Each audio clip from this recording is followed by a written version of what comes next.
When Maya Torres walked into the formal council chamber with the Alpha King's 3-year-old son attached to her blazer sleeve by his tiny fangs, she had no idea she'd just broken the supernatural world's most sacred taboo, or that the room full of ancient werewolves would fall deathly silent, waiting for her to die. 20 minutes earlier, Maya had been having a perfectly normal Tuesday. Well, as normal as Tuesdays got when you were coordinating a political summit for some of the wealthiest families on the East Coast. She'd arrived at the Silvercrest estate right on schedule, her tablet loaded with seating charts and her phone full of passive-aggressive emails from the catering company. The estate itself was ridiculous. Maya had planned events at mansions before, but this place looked like someone had taken a medieval castle and dropped it in the middle of Connecticut. Stone walls, actual turrets, and enough land that she couldn't see the property line from the circular driveway. A woman in a crisp suit met her at the entrance. "Ms. Torres? I'm Helena, Mr. Steele's executive assistant. He's running late, but I can show you to the ballroom." Perfect. Maya followed her inside, trying not to gawk at the vaulted ceilings and the enormous fireplace in the entry hall. She'd researched Dominic Steele before taking this job. Billionaire. Widower, extremely private. The photos online showed a man in his mid-30s with dark hair and the kind of sharp jawline that belonged on magazine covers, but his eyes had been cold in every single picture. Helena led her down a hallway lined with oil paintings of stern-looking people in old-fashioned clothes. "The ballroom is through here. I'll need to grab the updated guest list from my office. Will you be all right for a few minutes?" "Of course." The moment Helena disappeared, Maya realized she needed a bathroom. She'd skipped her usual coffee stop to be on time, and now her bladder was staging a protest. She spotted a hallway branching off to the left. Surely there was a powder room somewhere nearby. 3 wrong turns later, Maya admitted she was lost. The hallways all looked the same. Stone walls, dark wood floors, and way too many doors that all looked identical. She was pretty sure she'd passed the same ugly vase twice. She tried another door. It opened into what looked like a playroom. Toys were scattered across a thick carpet. A wooden train set sat abandoned in the middle of the floor, and picture books were stacked haphazardly on low shelves. Sunlight streamed through tall windows, making the space feel warm despite the stone walls. And in the corner, sitting in a pile of stuffed animals, was a little boy. He couldn't have been more than 3 years old. Dark curls fell across his forehead, and he had the kind of grey eyes that seemed too serious for a toddler. He wore tiny jeans and a sweater that probably cost more than Maya's rent. He stared at her without saying anything. "Oh, I'm so sorry." Maya backed toward the door. "I didn't mean to intrude. I was looking for the bathroom and got turned around." The boy tilted his head, studying her. Maya hesitated. She shouldn't be in here. This was clearly the private wing. But something about the way the kid was looking at her made her pause. He seemed lonely, and those were definitely tear tracks on his cheeks. "Are you okay?" she asked softly. The boy didn't answer, but his lower lip trembled. Maya's heart squeezed.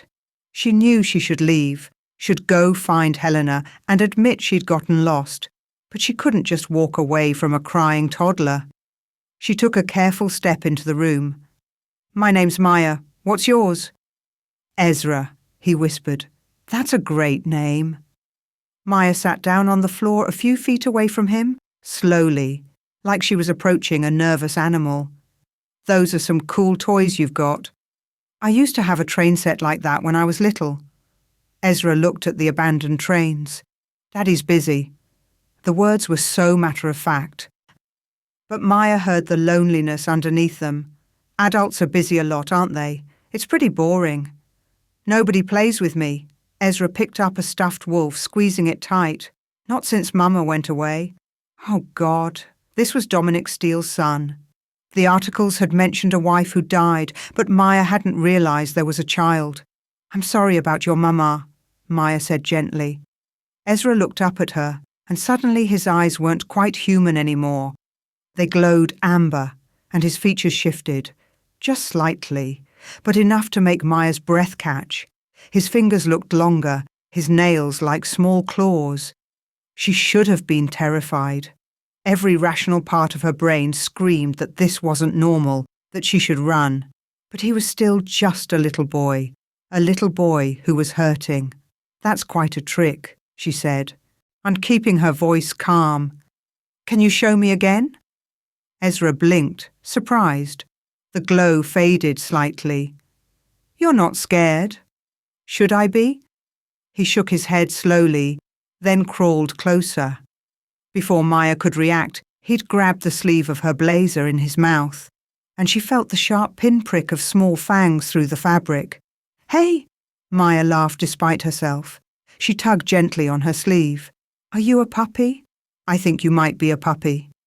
Ezra's eyes crinkled with amusement, and he tugged back, his little growl turning into a giggle. It was the kind of pure, delighted sound that only kids could make. They played tug-of-war for a minute, Maya being careful not to pull too hard. She'd never seen a child with fangs before, but apparently today was full of surprises. "Ezra Steele." "Where are—" Maya looked up to find Helena frozen in the doorway, her face drained of all colour. "Oh, thank goodness," Maya said. "I got lost looking for the bathroom and found this little guy. We were just—" "Don't. Move." Helena's voice shook. "Don't move a single muscle." Maya froze. "What's wrong? Come here, Ezra. Now." Helena's hand trembled as she reached out. "Let go of the nice lady." But Ezra just gripped Maya's sleeve tighter, pressing against her side. "Helena, what's—" "We need to get you to the council chamber immediately." Helena pulled out her phone with shaking hands. "Alpha, we have a situation. The human, she's been bitten by Ezra. She's still conscious." The words didn't make sense. Maya looked down at Ezra, who was now holding her sleeve in his hands instead of his teeth, his expression worried. "It's okay," Maya told him. "I'm not mad. You didn't hurt me." Helena made a strangled sound. "You need to come with me, now." Something in her tone made it clear this wasn't a request. Maya let Helena lead her through the maze of hallways, Ezra refusing to let go of her sleeve. The little boy trotted alongside her, occasionally looking up with those two serious grey eyes. They reached a set of massive double doors. Helena pushed them open. The room beyond was enormous, with a long table surrounded by at least 30 people. They all turned to stare as Maya entered, and every single one of them went completely still. The silence was the kind that preceded an explosion. Maya could feel the weight of their stares, could see the shock and horror on their faces. These weren't normal business people. Even she could tell that now. They held themselves differently, moved differently. The air in the room felt electric, dangerous. At the head of the table sat a man who could only be Dominic Steele. He was even more imposing in person. Broad shoulders, dark hair, and those same cold grey eyes she'd seen in photographs. Except right now, they weren't cold. They were blazing, with an emotion Maya couldn't name, as they locked onto Ezra. Then her sleeve, then her face. He stood slowly. "Everyone out. Alpha, we should—" started an older man with silver hair. "Out." The single word carried enough authority to make Maya's knees weak. The room emptied in seconds. People practically tripping over themselves to leave. Helena backed away, closing the doors behind her. Now it was just Maya, Ezra, and the man who looked like he was deciding whether to kill her or not. "Ezra," Dominic said softly, "come here, son." "No." Ezra pressed closer to Maya's leg. "She's nice. She played with me." Something flickered across Dominic's face. Surprise, maybe, or pain. "You need to let go of her. Now." "He's fine," Maya said, finding her voice. "Really, I don't mind. We were just—" "You don't understand what you've done." Dominic moved around the table with fluid grace, stopping a few feet away. "Humans don't survive a pup's bite. It's biological law. The enzymes are fatal to your species." Maya's stomach dropped. "I'm sorry, what?" "You should be dead, or dying." His eyes raked over her, searching. But you're not showing any symptoms. No fever, no tremors, no pain. Because I'm fine, Maya said slowly. It was barely a nip. He didn't even break skin. That doesn't matter. A man appeared in the doorway, massive, with sharp features and eyes that seemed to glow in the dim light. The saliva alone should trigger a rejection response. I've never seen a human last more than an hour. Maya looked down at Ezra, who was now clutching her hand. His small fingers were trembling. "You're werewolves," she said. It wasn't a question. It was the only explanation that made sense. "Yes." Dominic's jaw tightened. "And you're either the luckiest human alive or something none of us understand is happening." "I don't feel sick," Maya insisted. "Not yet." The other man, the beta, she guessed, stepped closer. "But it always happens. Always. The human immune system can't handle our biology. You'll crash within hours." Ezra started crying, pressing his face against Maya's blazer.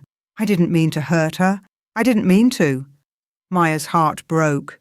She knelt down, cupping his tear-stained face.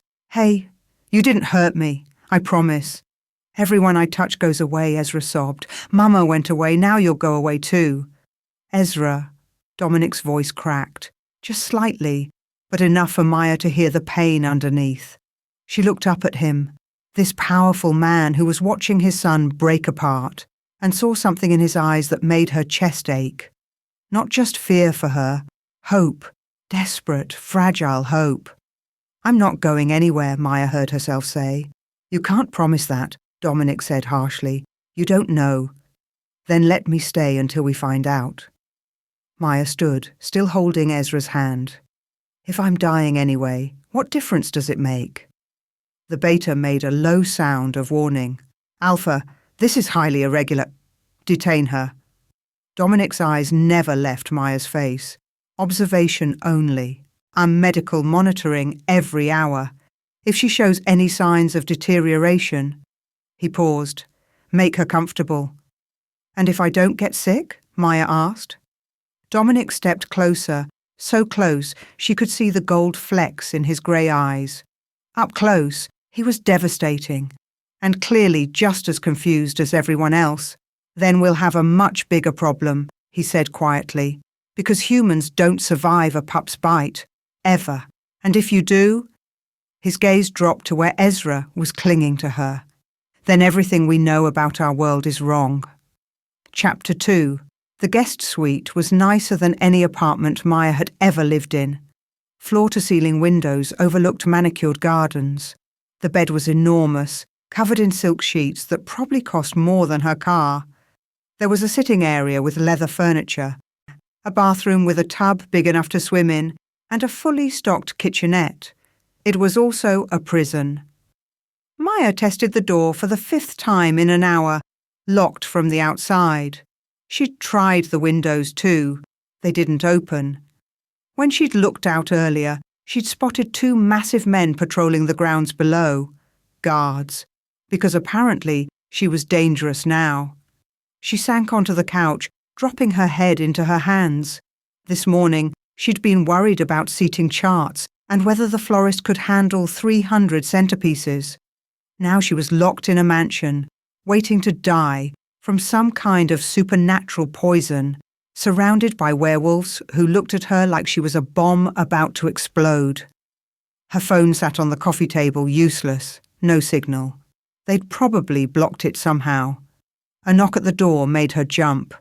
"Ms. Torres?" A woman's voice, professional and calm. "I'm Dr. Chen. May I come in?" Like Maya had a choice. "Sure." The lock clicked, and a petite Asian woman in her 40s entered, carrying a medical bag. She had kind eyes behind wire-rimmed glasses, but her smile was strained. "How are you feeling?"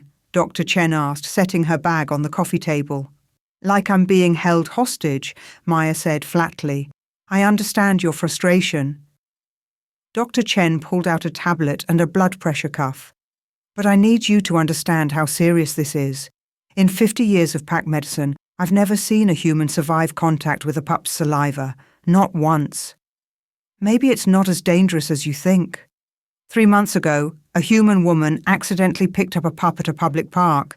She was dead within 2 hours. Dr. Chen's voice was gentle but firm. Her immune system went into overdrive trying to fight off foreign proteins it couldn't recognize. Multiple organ failure. It wasn't peaceful. Maya's stomach turned. Ezra's saliva didn't even get on my skin. Just my blazer. That shouldn't matter. The enzymes are that potent. Dr. Chen wrapped the cuff around Maya's arm, which is why I need to monitor you closely. Any symptoms at all? Fever, nausea, dizziness, pain? You tell me immediately. The examination took 20 minutes. Blood pressure, temperature, heart rate, reflexes. Dr. Chen drew 3 vials of blood, her frown deepening with each normal reading. This doesn't make sense, she muttered, more to herself than to Maya. You should be showing elevated white blood cell counts at minimum, but everything is perfect. Better than perfect, actually. Your vitals are exceptional. So, I'm not dying. Not that I can detect, but we're only 2 hours post-exposure. Dr. Chen packed up her equipment. I'll be back in an hour to check again. After she left, Maya paced the suite like a caged animal. She kept replaying the moment in the playroom, the way Ezra's eyes had glowed amber, the feel of those tiny fangs through her sleeve. She should be terrified, should be demanding they let her go, threatening lawyers, screaming for help. But all she could think about was the look on that little boy's face when he'd said everyone he touched went away. Maya had spent her whole childhood feeling exactly like that.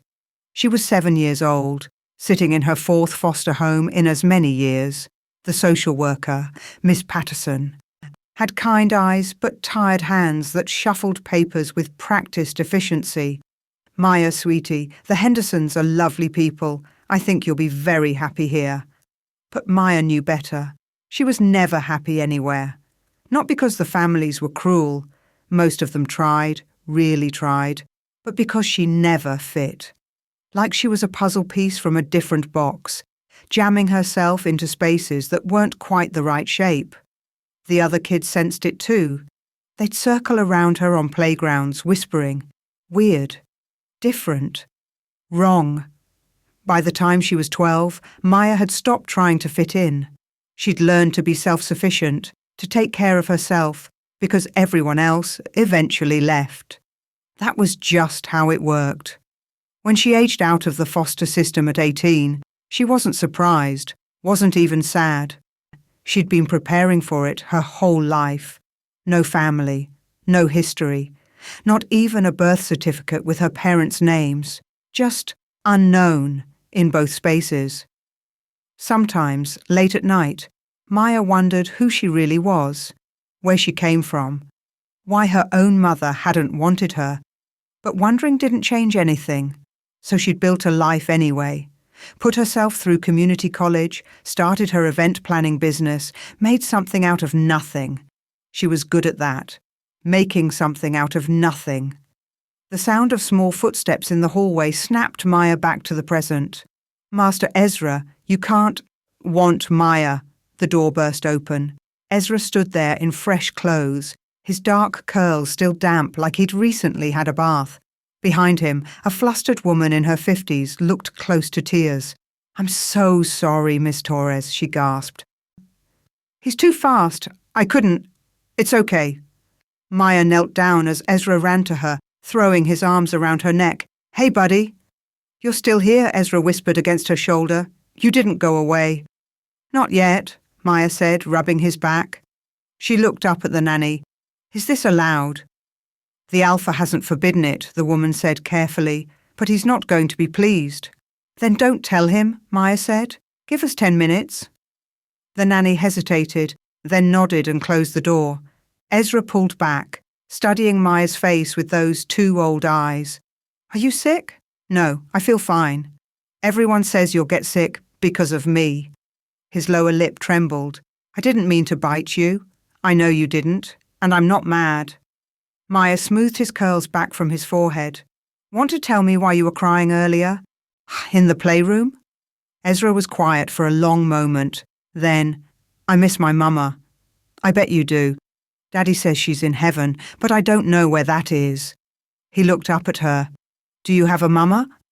The question hit harder than it should have. No, I never knew mine. Did she go to heaven too? I don't know, maybe. Maya sat on the couch and Ezra climbed up beside her. I grew up without any parents. Just me. That's sad. Sometimes. But I learned to be strong. You're strong too, Ezra. He leaned against her side, small and warm. You smell nice? Like sunshine. Maya blinked. That's very poetic for a 3-year-old. Wolves smell things better than people. He yawned, his eyes drooping. You smell safe. Within minutes he was asleep against her shoulder. Maya sat very still, afraid to wake him. She'd never been good with kids, had avoided them actually, because they reminded her too much of her own lonely childhood. But holding Ezra felt natural, right. When Dr. Chen returned an hour later, she found them like that. Ezra curled up in Maya's lap, both of them dozing.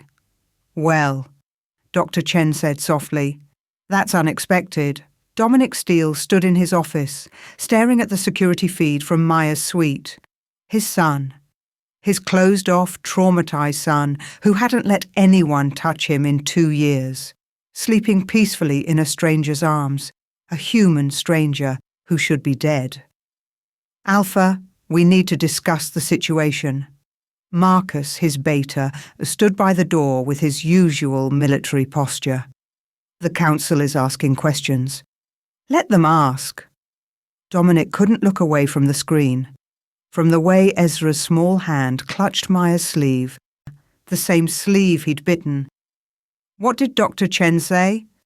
4 hours post-exposure, 0 symptoms. She's running comprehensive blood work now, but the initial results are baffling. Marcus moved closer, lowering his voice. Dom, this shouldn't be possible. Dominic knew that, had known it the moment he'd walked into the council chamber and seen Maya standing there, confused but unafraid, with his son attached to her like a burr. There's something else, Marcus said carefully. Isabella called. She's on her way here. Dominic's jaw tightened. I didn't summon her. She heard about the human, about Ezra. Marcus paused. She's concerned. Isabella is always concerned when it serves her interests. Dominic finally turned away from the screen. Inform her that this is PAC business and doesn't concern her. She'll come anyway. Then make sure she understands the boundaries. Dominic headed for the door. I'm going to talk to Ms. Torres. Is that wise? Your alpha presence might what? Scare her? Dominic thought about the way Maya had looked at him in the council chamber, not with fear, but with anger and defiance. Something tells me she's not that easy to intimidate. Maya had just managed to transfer the sleeping Ezra to the bed when the door opened again. Dominic Steele filled the doorway, and the room suddenly felt smaller. He'd changed from his formal suit into dark jeans and a charcoal sweater that did nothing to disguise the raw power in his frame. But it was his presence that hit her like a physical force, an invisible weight that made her instinctively want to lower her eyes, to submit. Maya lifted her chin instead. You could knock. It's my house. But his gaze had already moved to Ezra, something softening in those cold grey eyes. He shouldn't be in here. He wanted to see me. I didn't kidnap him. I'm aware. His nanny informed me of his escape. Dominic stepped inside, closing the door quietly behind him. He's never done that before, never sought anyone out. Maybe he needs someone to seek out. The words came out sharper than Maya intended, but she didn't take them back. She'd seen the loneliness in Ezra's eyes, the desperate need for connection. It was too familiar. Dominic's expression hardened. You don't know anything about my son. I know he's hurting. I know he thinks everyone he cares about disappears. Maya crossed her arms. And I know you're too busy running your empire to notice. The temperature in the room seemed to drop. When Dominic spoke, his voice carried an edge that made Maya's spine tingle with warning. Careful, Ms. Torres. You're in no position to lecture me about parenting. You're right, I'm in no position at all. I'm locked in a guest suite, being treated like a lab rat, waiting to see if I'm going to die from supernatural poisoning. Maya took a step toward him, ignoring every instinct screaming at her to back away. So, forgive me if I don't feel like being careful. For a long moment, they stared at each other. Maya could see the wolf in Dominic's eyes now. Not the physical shift like Ezra had shown, but something deeper, primal, dangerous. But she didn't look away. Finally, Dominic's mouth curved in something that might have been respect. You're either very brave or very foolish. Probably foolish. That's what my caseworkers always said. Caseworkers? Foster care.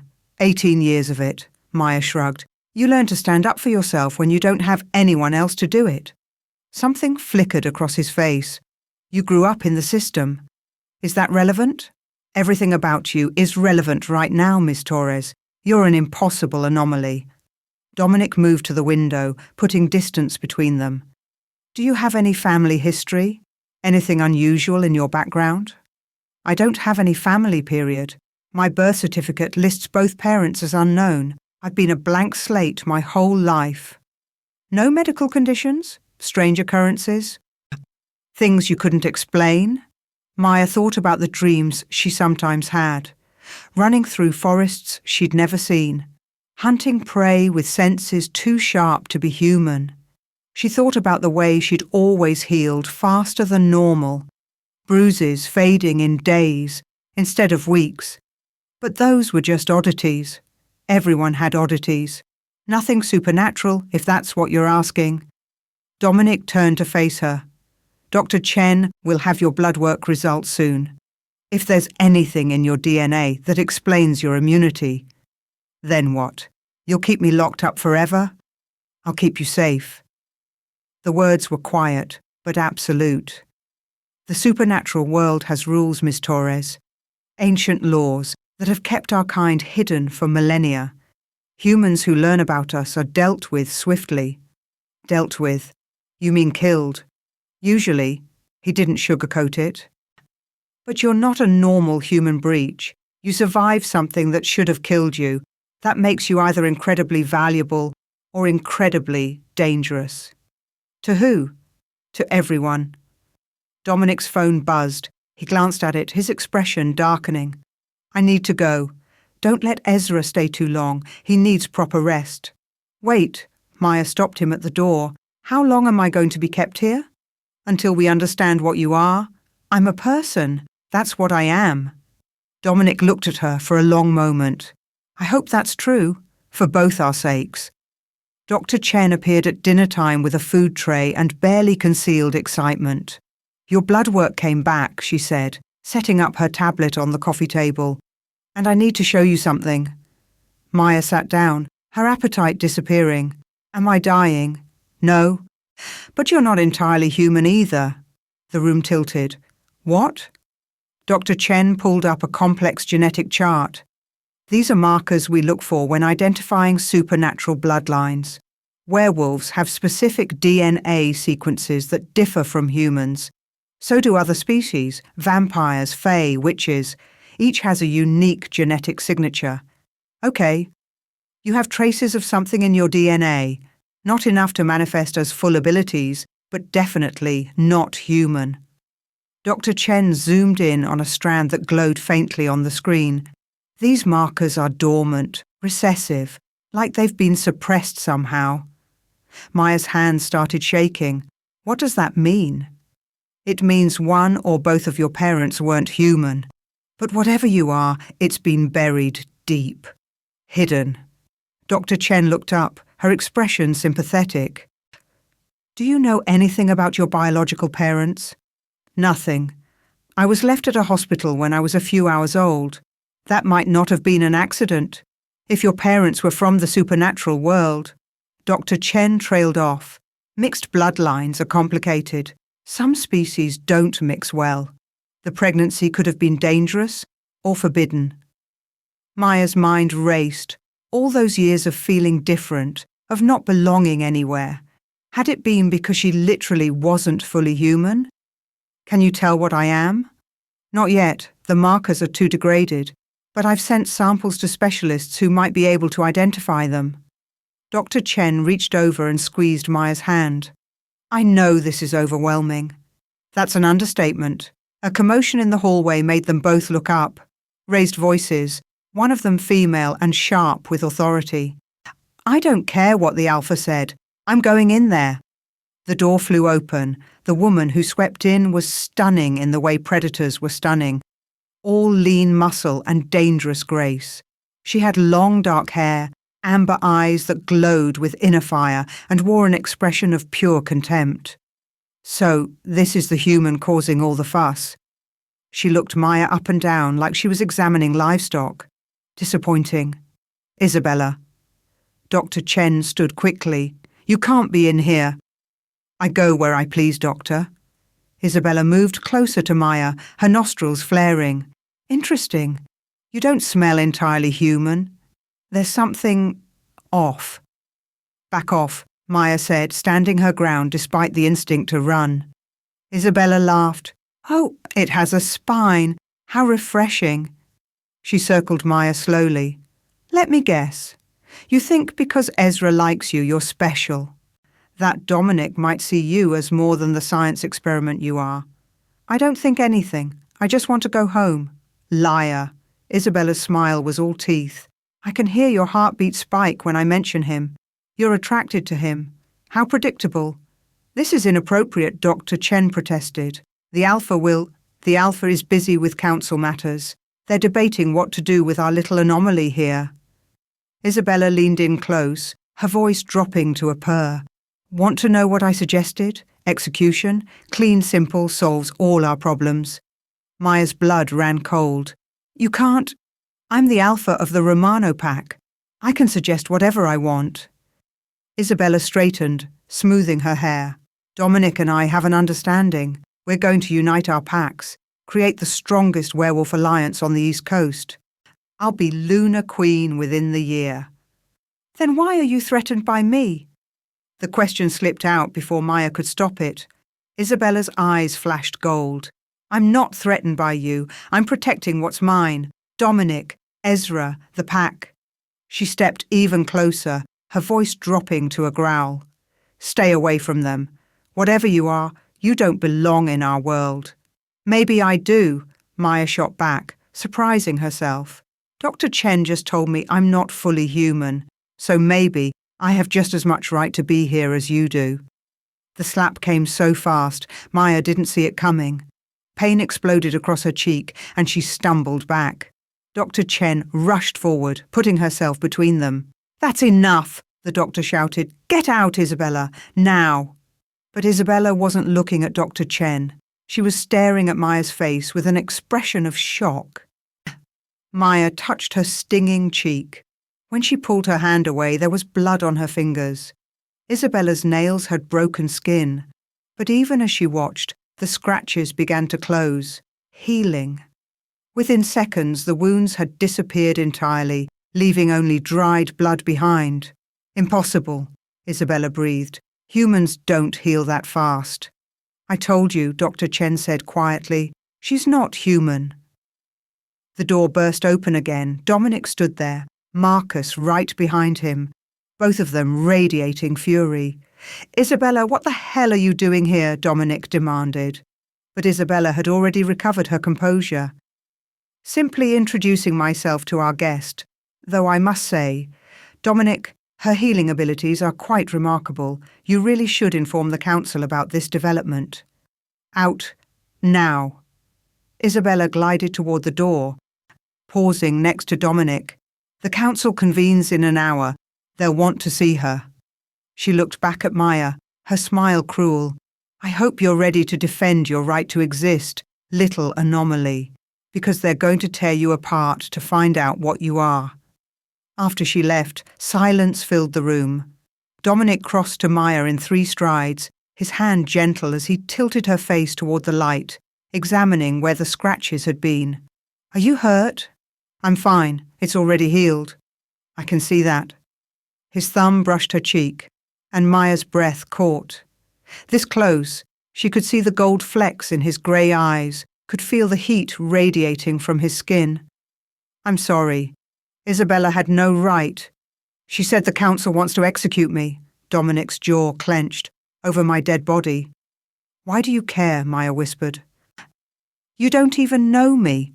"No, but my son trusts you, and Ezra hasn't trusted anyone in 2 years." His hand dropped from her face. "That means something." A crash from the bedroom made them all turn. Ezra stood in the doorway, his eyes wild and glowing pure gold. His small body was shaking, his hands curled into claws. "No," he growled, his voice too deep for a child. "You can't take her. You can't." "Ezra, calm down." Dominic moved slowly toward his son. "Nobody's taking anyone. I heard that mean lady. She wants to kill Maya." Ezra's body rippled, bones shifting under his skin. "I won't let them. I won't let anyone hurt her." Maya had never seen a full shift before. It was beautiful and terrible at once. Ezra's small form transforming into a wolf pup with silver-grey fur and those same glowing eyes. But he was too young. The shift was unstable, painful. He yelped, his small body convulsing. Without thinking, Maya dropped to her knees. "Ezra, it's okay. I'm okay. Look at me." The wolf pup's eyes locked onto hers. "Nobody's going to hurt me," Maya said softly. "I promise. But you need to calm down. You're hurting yourself." The pup whimpered, taking a hesitant step toward her. "That's it. Come here, sweetheart." Ezra stumbled into her arms, his small wolf body trembling. Maya held him close, and gradually his breathing evened out. The glow faded from his eyes. Within moments, he'd shifted back to his human form, naked and crying against her shoulder. Dr. Chen grabbed a blanket and wrapped it around him. Dominic stared at them both, his expression stunned. He's never shifted before. Not fully. "He was protecting me," Maya said, rubbing Ezra's back. "That's not possible. Pups don't shift to protect anyone except their pack. Their blood family."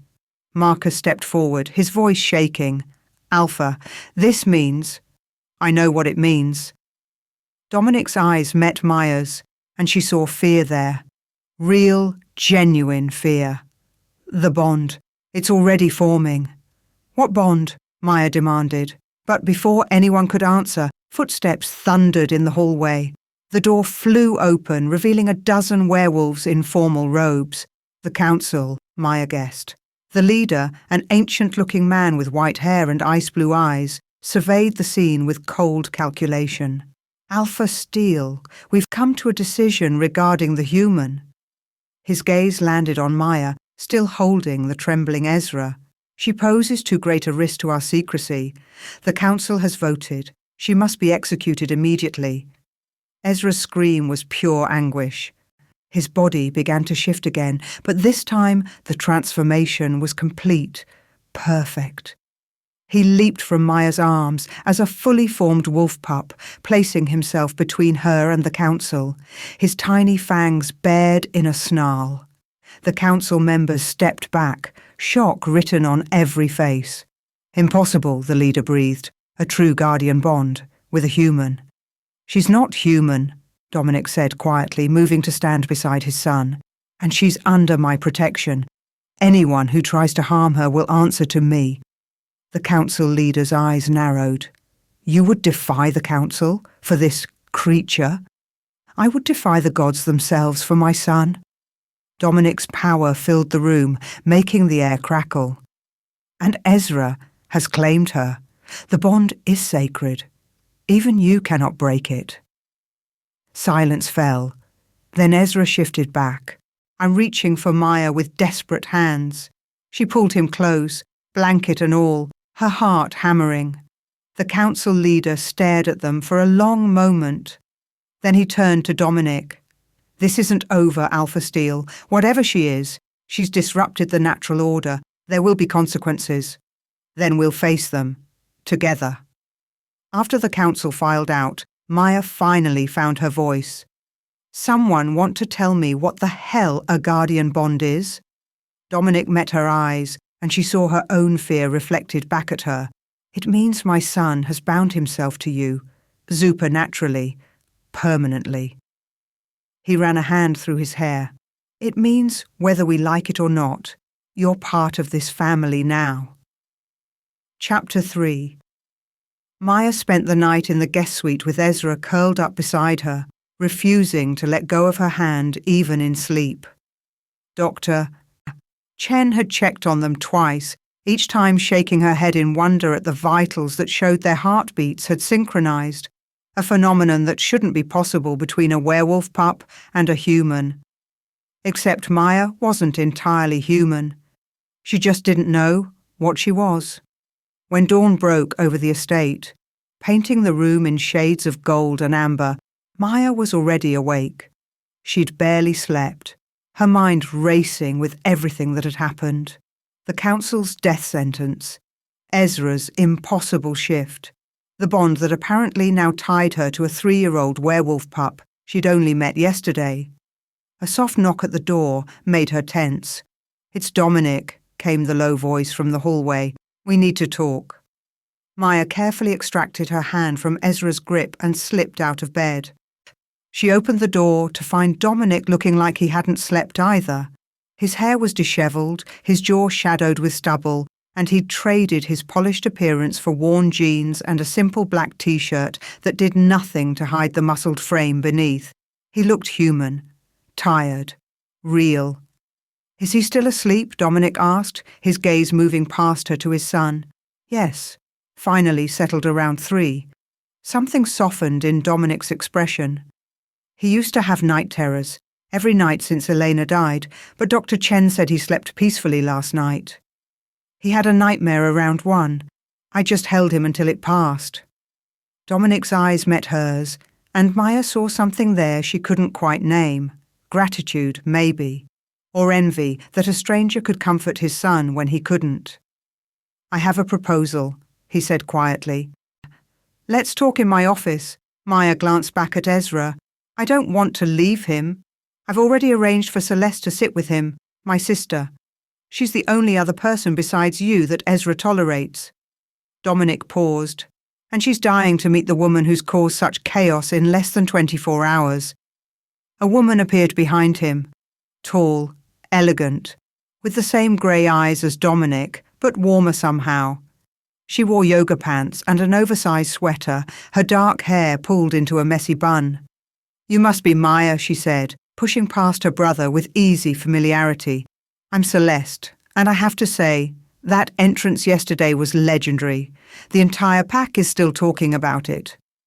"That's not comforting," Maya said. "It wasn't meant to be." Celeste's smile was genuine, though. "Go. Talk to my stubborn brother. I'll watch the little escape artist." Dominic's office was nothing like Maya expected. Instead of the cold, corporate space she'd imagined, it was warm and lived in. Floor-to-ceiling bookshelves lined the walls, filled with everything from legal texts to fantasy novels. A massive desk sat near the windows, but there was also a comfortable seating area with leather chairs that looked well used. "Coffee?" Dominic asked, moving to a small bar where an expensive-looking machine gleamed. "Please." He made 2 cups with practiced efficiency, handing her one before settling into the chair across from her.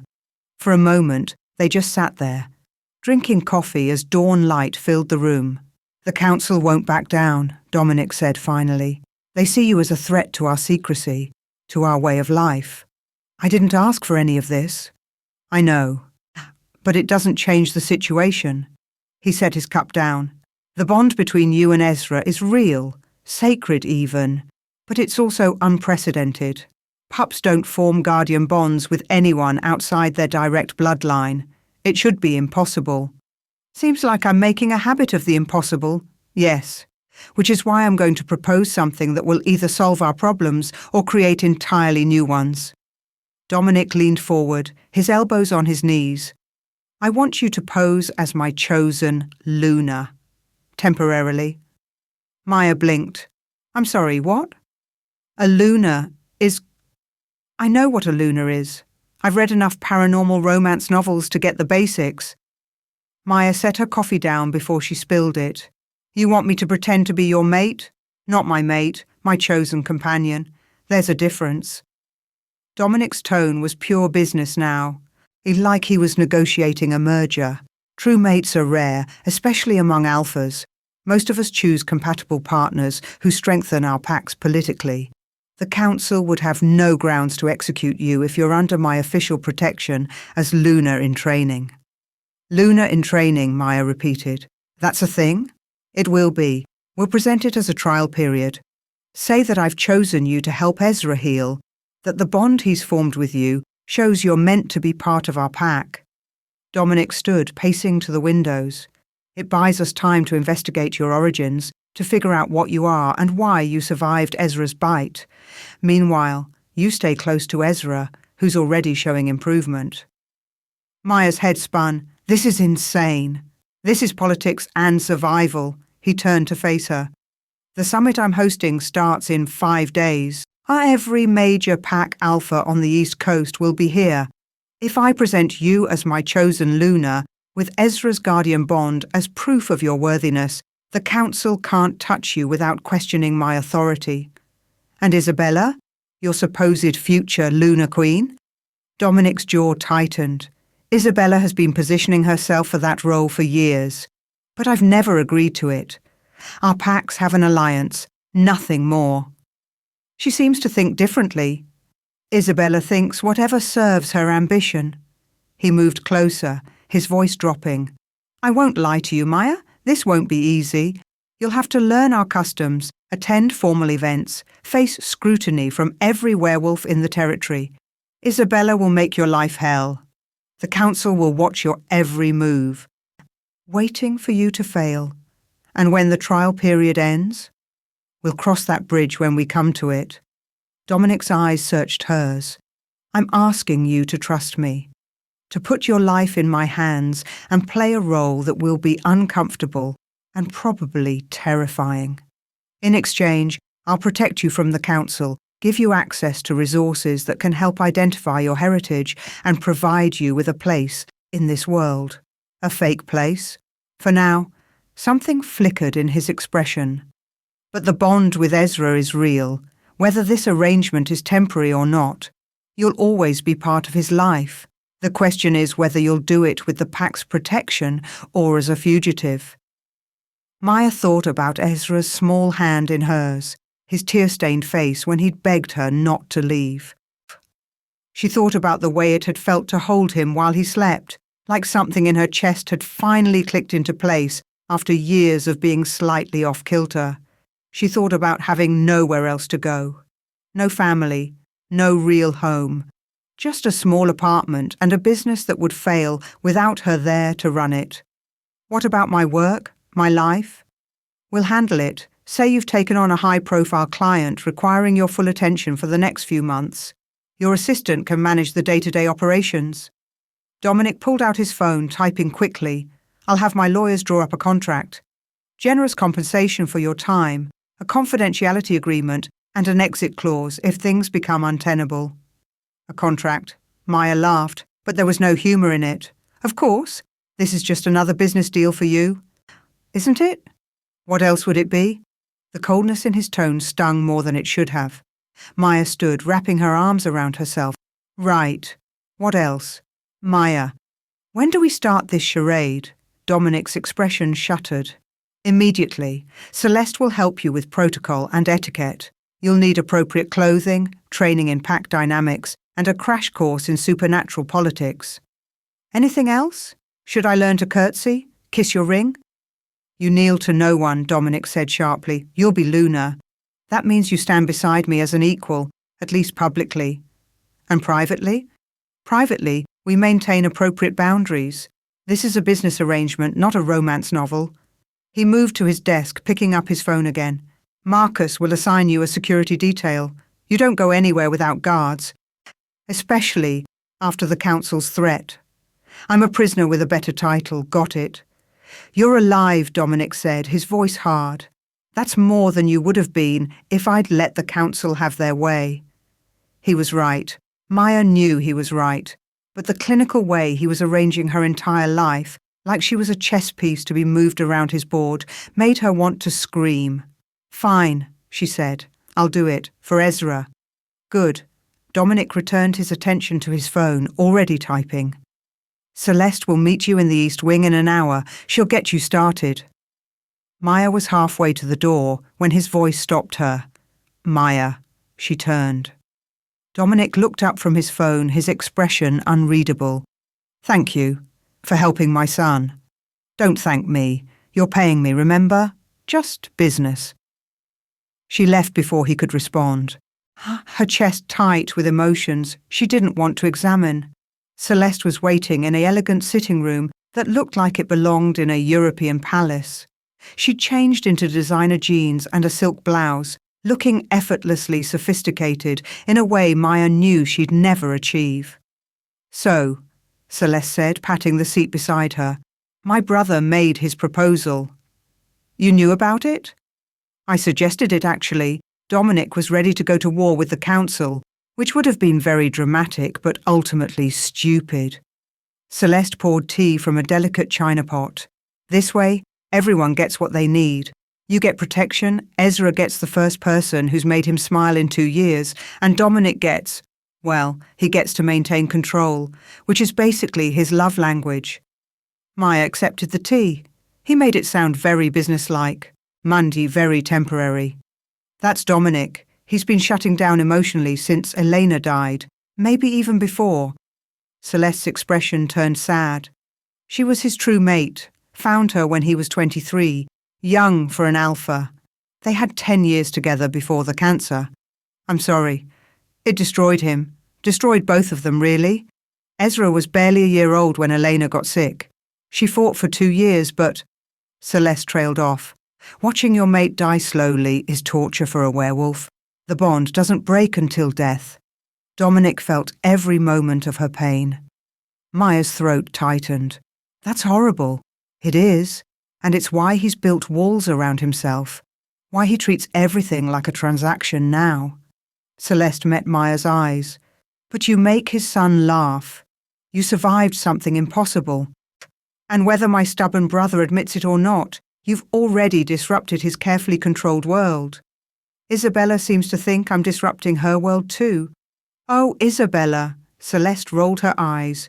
"She's been circling Dominic for years, convinced she'll be the next Luna, never mind that he's shown zero interest in her beyond political alliance. She said they had an understanding. Isabella has an understanding with her own ambition. Trust me, if Dominic had agreed to anything, the whole territory would know." Celeste set down her cup. "But enough about my brother's love life, or lack thereof. We need to make you convincing as a Luna in 5 days. That's impossible. So was surviving a pup's bite. So was forming a guardian bond with Ezra. Seems like you specialize in the impossible, Maya Torres." Over the next several hours, as Celeste put Maya through what she called Luna Boot Camp. They started with pack hierarchy. Alphas at the top, then betas, then various ranked wolves based on strength and contribution. Omegas at the bottom, though Celeste was quick to note that bottom didn't mean powerless. Omega wolves often served as mediators and caregivers, essential to pack cohesion. As Luna, you'd be second only to Dominic, Celeste explained. You'd oversee pack welfare, mediate disputes, and serve as the emotional heart of the community. Where the alpha is strength and protection, the Luna is wisdom and nurturing. That sounds terrifying. It is. Elena was brilliant at it. She could walk into a room full of hostile wolves and have them eating out of her hand within minutes. Celeste's smile turned wistful. Dominic fell for her intelligence first. She was getting her PhD in conflict resolution when they met. She saw him as a challenge, not a prize. Maya absorbed this, trying to imagine Dominic with a woman who challenged him, trying to imagine herself in that role, even temporarily. They moved on to etiquette. How to greet visiting alphas, eye contact but not challenge. How to handle formal dinners, wait for the alpha to begin eating. How to dress elegant but not provocative, powerful but not threatening. And whatever you do, Celeste added, don't show fear. Wolves respect strength. They'll test you, especially the females who see you as competition. Stand your ground. Even against Isabella? Especially against Isabella. Celeste's eyes gleamed. She's used to getting her way through intimidation. But you stood up to her yesterday, and that's already got people talking. By early afternoon, Maya's head was swimming with information. Celeste took pity on her and suggested a break. Come on, I'll show you the Luna's quarters. They walked through the estate to a wing Maya hadn't seen before. Celeste opened double doors to reveal a stunning suite that made Maya's guest room look like a closet. The main living area had floor-to-ceiling windows overlooking gardens that seemed to stretch for miles. The furniture was elegant but comfortable, clearly meant to be lived in, not just admired. There was a study lined with bookshelves, a bedroom with a bed that could sleep 4 people comfortably, and a bathroom that looked like a luxury spa. This was Elena's space, Celeste said softly. Dominic hasn't let anyone in here since she died. But if you're going to be convincing as Luna, you'll need to occupy it. Maya walked through the rooms, touching nothing. She could feel the ghost of the woman who'd lived here, her books still on the shelves, her art still on the walls. A framed photo on the desk showed a beautiful woman with warm brown eyes holding a baby Ezra. Dominic's arms are wrapped around them both. His smile in the photo was unguarded, full of joy. Nothing like the cold man who'd offered her a contract this morning. I can't live here, Maya said. It's not right. It's been empty for 2 years. Elena wouldn't want it to stay that way. Celeste picked up the photo, studying it. She told Dominic, right before she died, that she wanted him to be happy again, to find someone who could love both him and Ezra. She made him promise, I'm not here to replace her. No one could. But maybe you can help them both heal. Celeste set the photo down. Just think about it. For now, you can stay in the guest suite, but once the summit starts, you'll need to be in the Luna's quarters. Appearances matter. They returned to find Ezra awake and looking for Maya. The moment he spotted her, his face lit up. Maya, Aunt Celeste said we can go see the gardens. He grabbed her hand. Please, there's a pond with fish. Maya looked at Celeste, who nodded. I've already cleared it with security. The grounds are safe. The garden was beautiful. Manicured lawns giving way to wildflower meadows, with stone paths winding between carefully tended beds. Ezra led Maya to a pond where enormous koi swam lazily through crystal-clear water. Mama used to feed them, Ezra said, kneeling by the edge. She said the orange one was her favourite. Maya knelt beside him. Which one is yours? The white one with black spots. His name is Shadow. Ezra pointed. See? He's coming to say hello. As they watched the fish, Maya felt something strange. A warmth in her chest, like a gentle pull toward Ezra. When she concentrated on it, she could sense his emotions. Contentment tinged with sadness, joy at being outside mixed with longing for his mother. Ezra, she said carefully, can you feel when I'm happy or sad?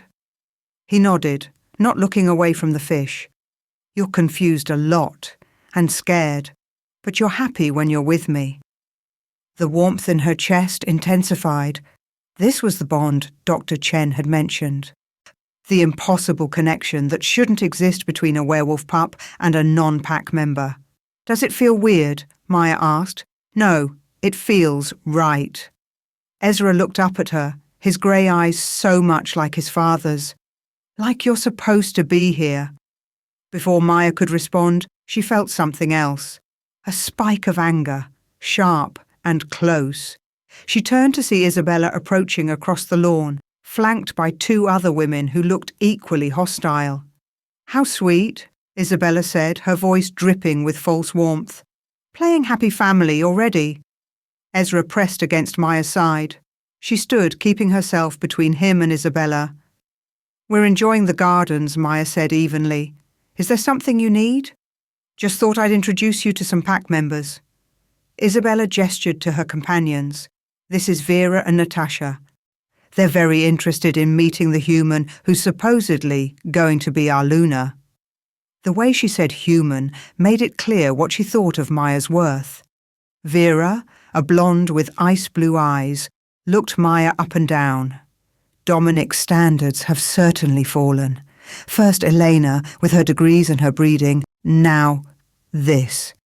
"Careful," Maya said quietly. "You're talking about Ezra's mother. I'm simply stating facts." Vera stepped closer. Elena was a true Luna. Born to pack royalty, educated, elegant. You're a nobody from nowhere playing dress-up in her clothes. The insult stung, but Maya held her ground. "I'm not trying to replace anyone. I'm here for Ezra." "How noble," Natasha laughed. "And the fact that you'll be living in luxury, enjoying the Alpha King's protection, that's just a bonus. Actually, it's a job. A temporary one." "Is that what you're telling yourself?" Isabella moved closer, her voice dropping so only Maya could hear. "Let me tell you what everyone's really thinking. You're a gold digger who got lucky. A human who stumbled into something you can't possibly understand. And the moment Dominic realizes you're useless, you'll be discarded like yesterday's trash." Maya's hands clenched into fists. "Ezra can hear you. Good. Let the pup learn early that loyalty means nothing, that humans are weak, temporary distractions." Isabella's smile was cruel. His mother died because human genetics made her vulnerable to cancer. Do you really think Dominic wants another weak human around his son? Something inside Maya snapped. "I may be human," she said, her voice carrying across the garden. "But at least I don't have to tear others down to feel powerful. That seems pretty weak to me."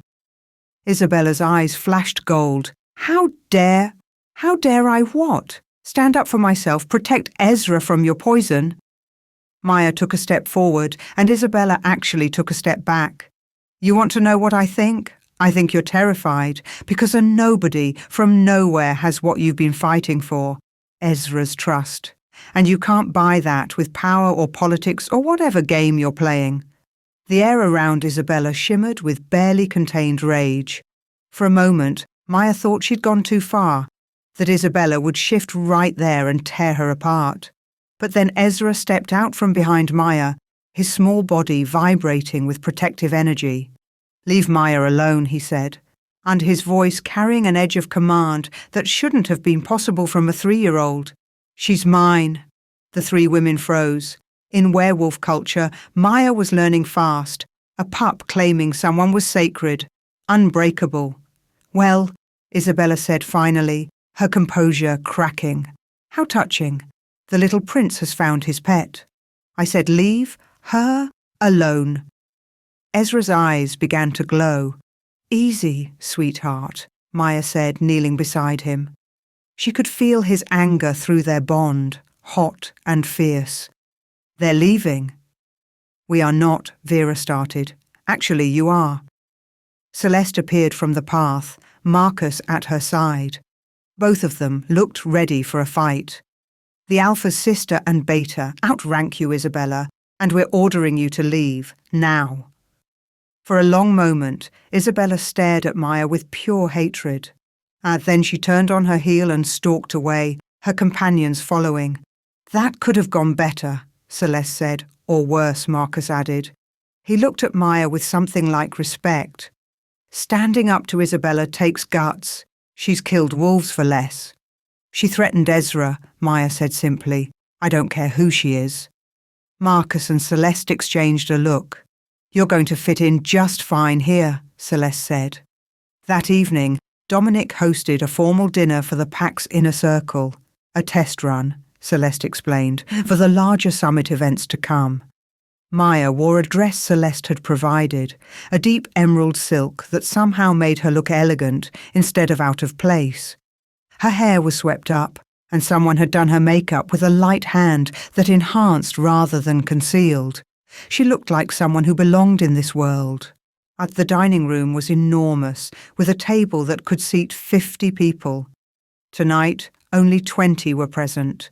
Dominic's most trusted advisors, ranked wolves, and unfortunately, Isabella. Dominic sat at the head of the table in a dark suit that made him look every inch the Alpha King. Maya was placed at his right hand, the Luna's traditional position. Ezra sat between them in a booster seat, proud to be included. "Thank you all for coming," Dominic said, standing. "I wanted to introduce you formally to Maya Torres, who has agreed to serve as Luna in training for our pack."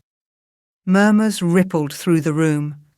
Maya kept her spine straight, her expression calm, the way Celeste had taught her. "I know this is unprecedented," Dominic continued, "but so is the guardian bond my son has formed with her. The goddess works in mysterious ways, and I believe Maya is here for a reason." "A convenient reason," someone muttered. "She's human," another voice added. "Is she?" Isabella's voice rang out clear and challenging. She stood, her amber eyes fixed on Maya. "Because Dr. Chen's blood work suggests otherwise. Care to explain what you really are, Maya Torres?" The room fell silent. Every eye turned to Maya. Dominic's jaw clenched. "Isabella." "No, it's fine." Maya stood, meeting Isabella's gaze. "You want to know what I am? So do I. I've spent my entire life not knowing where I came from, who my parents were, what makes me different. But here's what I do know. I'm someone who survived something that should have killed me. I'm someone Ezra trusts when he trusts no one else. And I'm someone who's willing to learn your ways and respect your culture, even when people like you make it clear I'm not welcome." "Pretty speech," Isabella said, "but words don't make you worthy of standing beside an Alpha King." "Then what does?" "Strength, power, the ability to protect the pack when threats arise." Isabella's smile was sharp. "Tell me, little human, what would you do if an enemy pack attacked right now? Would you cower and hide? Or would you fight?" Maya's heart hammered, but she kept her voice steady. "I'd do whatever it took to protect the people I care about." "Prove it." Isabella moved around the table toward her. "Traditional Luna challenge. You and me, here and now. Let's see if you have any right to that seat." "Isabella, that's enough." Dominic's voice cracked like a whip. "Maya isn't a wolf. She can't—" "She can speak for herself, can't she?" Isabella stopped a few feet from Maya. Or does the great Alpha King fight all his Luna's battles?" The insult was designed to corner them both. If Dominic intervened, it made Maya look weak. If he didn't, Isabella would destroy her. Maya felt Ezra's fear through their bond, felt the eyes of every wolf in the room weighing her, judging her, waiting for her to fail. And suddenly, she was done being afraid. "Fine," Maya said, "but not a physical challenge, a test of will. Isn't that what Lunas are supposed to have? The strength to stand firm under pressure?" Isabella's eyebrows rose. "What are you proposing?" A stare down. Old-fashioned. No shifting, no powers. Just pure determination. Maya met her gaze steadily. "First one to look away loses. Unless you're afraid." The room erupted in whispers. It was a clever move, taking away Isabella's physical advantages while playing to the pack's respect for mental fortitude. Isabella's smile turned predatory. "Done." They stood 3 feet apart, locked in a stare. Isabella's eyes began to glow amber, her alpha power pressing against Maya like a physical weight. It felt like drowning, like being crushed under tons of water. Maya's instincts screamed at her to submit, to lower her eyes, to run. But she thought of Ezra watching, of Dominic offering her this chance, cold and businesslike as it was, of everyone in this room waiting for the human to fail. She thought of every foster home that had made her feel unwelcome. Every time she'd been told she didn't belong. Every moment of her life she'd felt like a mistake. And she held Isabella's gaze. The pressure increased. Maya's vision started to blur at the edges. Sweat beaded on her forehead. But she didn't look away. Then something strange happened. The warmth in her chest, the bond with Ezra, suddenly flared. And with it came a surge of something else. Power. ancient and foreign, and somehow intrinsically hers. Her eyes began to glow, not amber like a werewolf, not any colour she'd ever seen before. Silver, like moonlight on water. Isabella's confident expression cracked. Surprise flickered across her features, followed by something that looked like fear. Maya felt the power flowing through her, filling every cell, making her skin tingle and her senses sharpen. She could hear every heartbeat in the room, could smell fear and excitement and awe, could sense the exact moment Isabella's will began to crumble. Isabella looked away. The room exploded with noise. Shocked gasps, excited murmurs, someone's glass shattering on the floor. Maya swayed, the power draining away as quickly as it had come. Dominic was there instantly, his hand on her elbow, steadying her. "What the hell just happened?" he asked quietly, his eyes searching hers. "I don't know," Maya whispered. Isabella stared at her, all pretense of superiority gone. "Your eyes. They were silver." "Silver?" Dominic's grip tightened. "That's not possible." "I saw it," someone said. "We all saw it," another voice confirmed. Dominic looked around at his pack, then back at Maya. His expression was a mixture of awe and concern, and something that looked like fear. He leaned in close, his voice barely a whisper meant only for her ears. "What are you?" It was the same question Isabella had asked, the same question the council wanted answered, the same question Maya had been asking herself her entire life. "I don't know," she said again, and this time her voice broke. "I really don't know." Dominic's expression softened. For just a moment, the walls came down and she saw the man behind the Alpha, lost and confused, just like her. Then Ezra tugged on her dress, breaking the moment. "Maya's eyes were pretty," he said simply, "like the moon." The pack was still staring. Isabella looked like she wanted to say something but couldn't find the words. Celeste had a hand over her mouth, her eyes wide. And Maya stood there, Dominic's hand still on her elbow, Ezra holding her dress, and wondered what the hell she was turning into. "I think," Dominic said finally, addressing the room, "we all need time to process what we just witnessed. And dinner is over. We'll reconvene tomorrow." As people filed out, casting uncertain glances at Maya, she heard the whispers starting already. Silver eyes, like the old legends. Is she even real? What has the Alpha brought into our pack? Isabella was the last to leave, pausing at the door. "This isn't over," she said, but there was none of her earlier confidence, just wariness, maybe even respect. When they were alone, just Dominic, Maya, Ezra and Celeste, Dominic finally spoke. "We need Dr. Chen, now. Whatever just happened, we need to understand it before the summit." "Agreed," Celeste said. "I'll call her." But Ezra just smiled up at Maya, completely unafraid. "I told you," he said. "You're supposed to be here." Maya looked at Dominic, saw her own confusion and fear reflected in his eyes. "What are you?"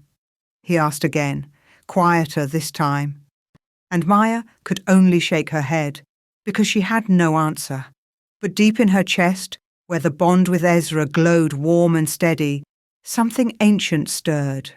Something that felt like coming home. Chapter 4. The pack's archives were housed in the oldest part of the estate, a stone tower that looked like it had been transplanted from medieval Scotland. Maya stood at the base of the spiral staircase, looking up into shadows that seemed to swallow the light from her phone. "Second thoughts?" Marcus appeared beside her, carrying a laptop bag and 2 travel mugs of coffee. "Third and fourth thoughts, actually." Maya accepted the coffee gratefully. "How old are these archives?" "The physical collection goes back about 400 years, and some of the texts are older, copied from European pack records when wolves first came to America." Marcus started up the stairs. "Dr. Chen thinks if we're going to find answers about what you are, this is the place to start." They climbed 3 flights before reaching a heavy oak door. Marcus produced an old-fashioned iron key. Only the Alpha, Beta, and the pack historian have access, he explained. Dominic authorized me to bring you here, though between you and me, I think he would have preferred to escort you himself. He's busy preparing for the summit. He's avoiding you. Marcus pushed open the door. After what happened at dinner last night, I don't think he knows what to make of you, and Dominic hates not having answers. The archive room was enormous, with vaulted ceilings and rows of floor-to-ceiling shelves. Ancient books bound in leather sat alongside modern file boxes. A reading area in the centre held several large tables with specialised lighting. "This is incredible," Maya breathed. "It's our history. Every pack alliance, every territorial dispute, every supernatural event worth recording for the past 4 centuries. Marcus set his laptop on one of the tables. Dr. Chen sent over her notes about your DNA markers. We're looking for anything that matches or explains them. They worked in companionable silence for the first hour. Marcus handled the older texts with practiced care while Maya searched digital databases on his laptop. The reading was dense. Genealogies, treaty documents, medical records written in archaic terminology. Maya was about to suggest a break when a phrase caught her eye. "Marcus, what's a bridgeborn?" He looked up sharply. "Where did you see that term?" "Here, in this medical journal from 1847. Maya turned the laptop so he could see. It says, "The last confirmed bridgeborn was executed in accordance with the Purification Accords of 1823. Marcus came around the table, his expression grave. "That's a term I haven't heard in years, not since my grandfather told me stories as a pup." "What does it mean?" "Hold on." Marcus moved to a locked cabinet at the back of the room, returning with a book so old the leather binding was cracked and faded. He handled it with reverence. The Codex of Lost Bloodlines. It catalogued supernatural lineages that went extinct. He flipped through brittle pages until he found what he was looking for. The entry was written in elegant script, accompanied by an illustration that made Maya's breath catch. The drawing showed a figure that was neither fully human nor fully wolf, something in between. Their eyes glowed silver. "Bridgeborn," Marcus read aloud, "are the rarest of supernatural beings. Born of a werewolf and a—" He paused, frowning. "The word here is damaged. But it says they possess qualities of both parents while being fully neither. They can walk between worlds, existing in the liminal space where human and wolf meet. What happened to them?" "They were hunted." Marcus's voice was heavy. "In the early 1800s, the supernatural world went through what historians call the purification movement. Hardliners believed that mixing bloodlines weakened the species. Bridgeborn were seen as abominations. They were systematically tracked down and killed." Maya felt sick. "All of them?" "According to this, yes. The last known Bridgeborn was a young woman named Catherine Whitmore. She was executed in 1823 in Boston." Marcus looked up at her. "Maya, your eyes last night, the silver glow, that's the mark of Bridgeborn. It's in every account I've read." "But they're all dead. You just said so. The confirmed ones are dead. But if one survived, went into hiding, had children—" Marcus trailed off. "It's possible a dormant bloodline could survive for generations, only awakening under the right circumstances. Like being bitten by a pup? Possibly, or forming a guardian bond, or being exposed to concentrated supernatural energy." Marcus closed the ancient book carefully. "I need to tell Dominic about this." "Wait," Maya grabbed his arm. "If Bridgeborn were hunted to extinction, what happens when the council finds out that's what I might be?" Marcus's silence was answer enough. Maya spent the rest of the morning lost in research, her mind reeling with possibilities. If she was Bridgeborn, what did that mean for her future? For Ezra? For this entire charade with Dominic? Around noon, her phone buzzed with a text from Celeste. "Ezra is asking for you. Garden." Maya found them by the koi pond, Ezra sitting cross-legged on the grass, with a picture book in his lap. He looked up when she approached, his face lighting up. May May. He'd started calling her that yesterday, and it made her chest warm every time. I'm reading about dinosaurs. Are you now? Maya sat beside him, and he immediately snuggled against her side. The bond between them hummed with contentment. The T-Rex is my favourite. He's big and scary, but he takes care of his babies. Ezra pointed at an illustration. Like Daddy, he's big and scary, but he takes care of me and you. Celeste raised an eyebrow. Out of the mouths of babes. I don't need taking care of, Maya said.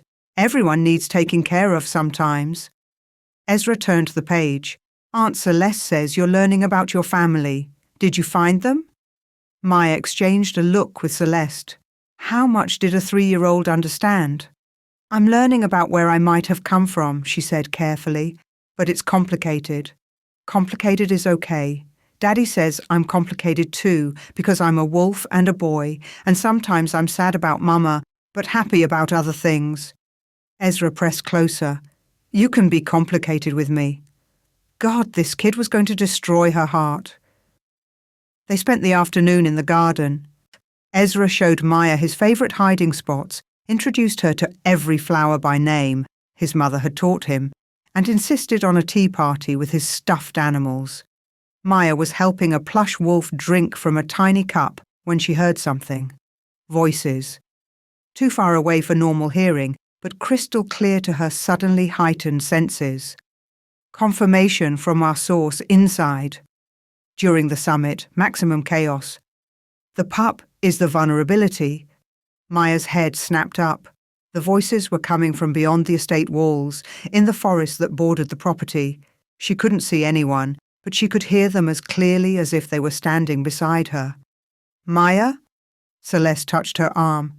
What's wrong? Someone's out there in the woods. They're talking about Ezra. Maya stood, her heart pounding. They're planning something. I don't hear anything. But Maya's senses were screaming now. She could smell them. 3 distinct scents. Male. Aggressive. Definitely not pack. And underneath it all, the metallic tang of weapons. Get Ezra inside now. Maya's voice came out harder than she'd ever heard it. Call security. Celeste didn't argue. She scooped up Ezra, who protested being pulled away from his tea party, and ran towards the house. Maya stood alone in the garden, every nerve on fire. She could track the intruders by scent now, could hear their heartbeats, could sense their intent like a physical thing. They were moving, coming closer to the estate, coming for Ezra.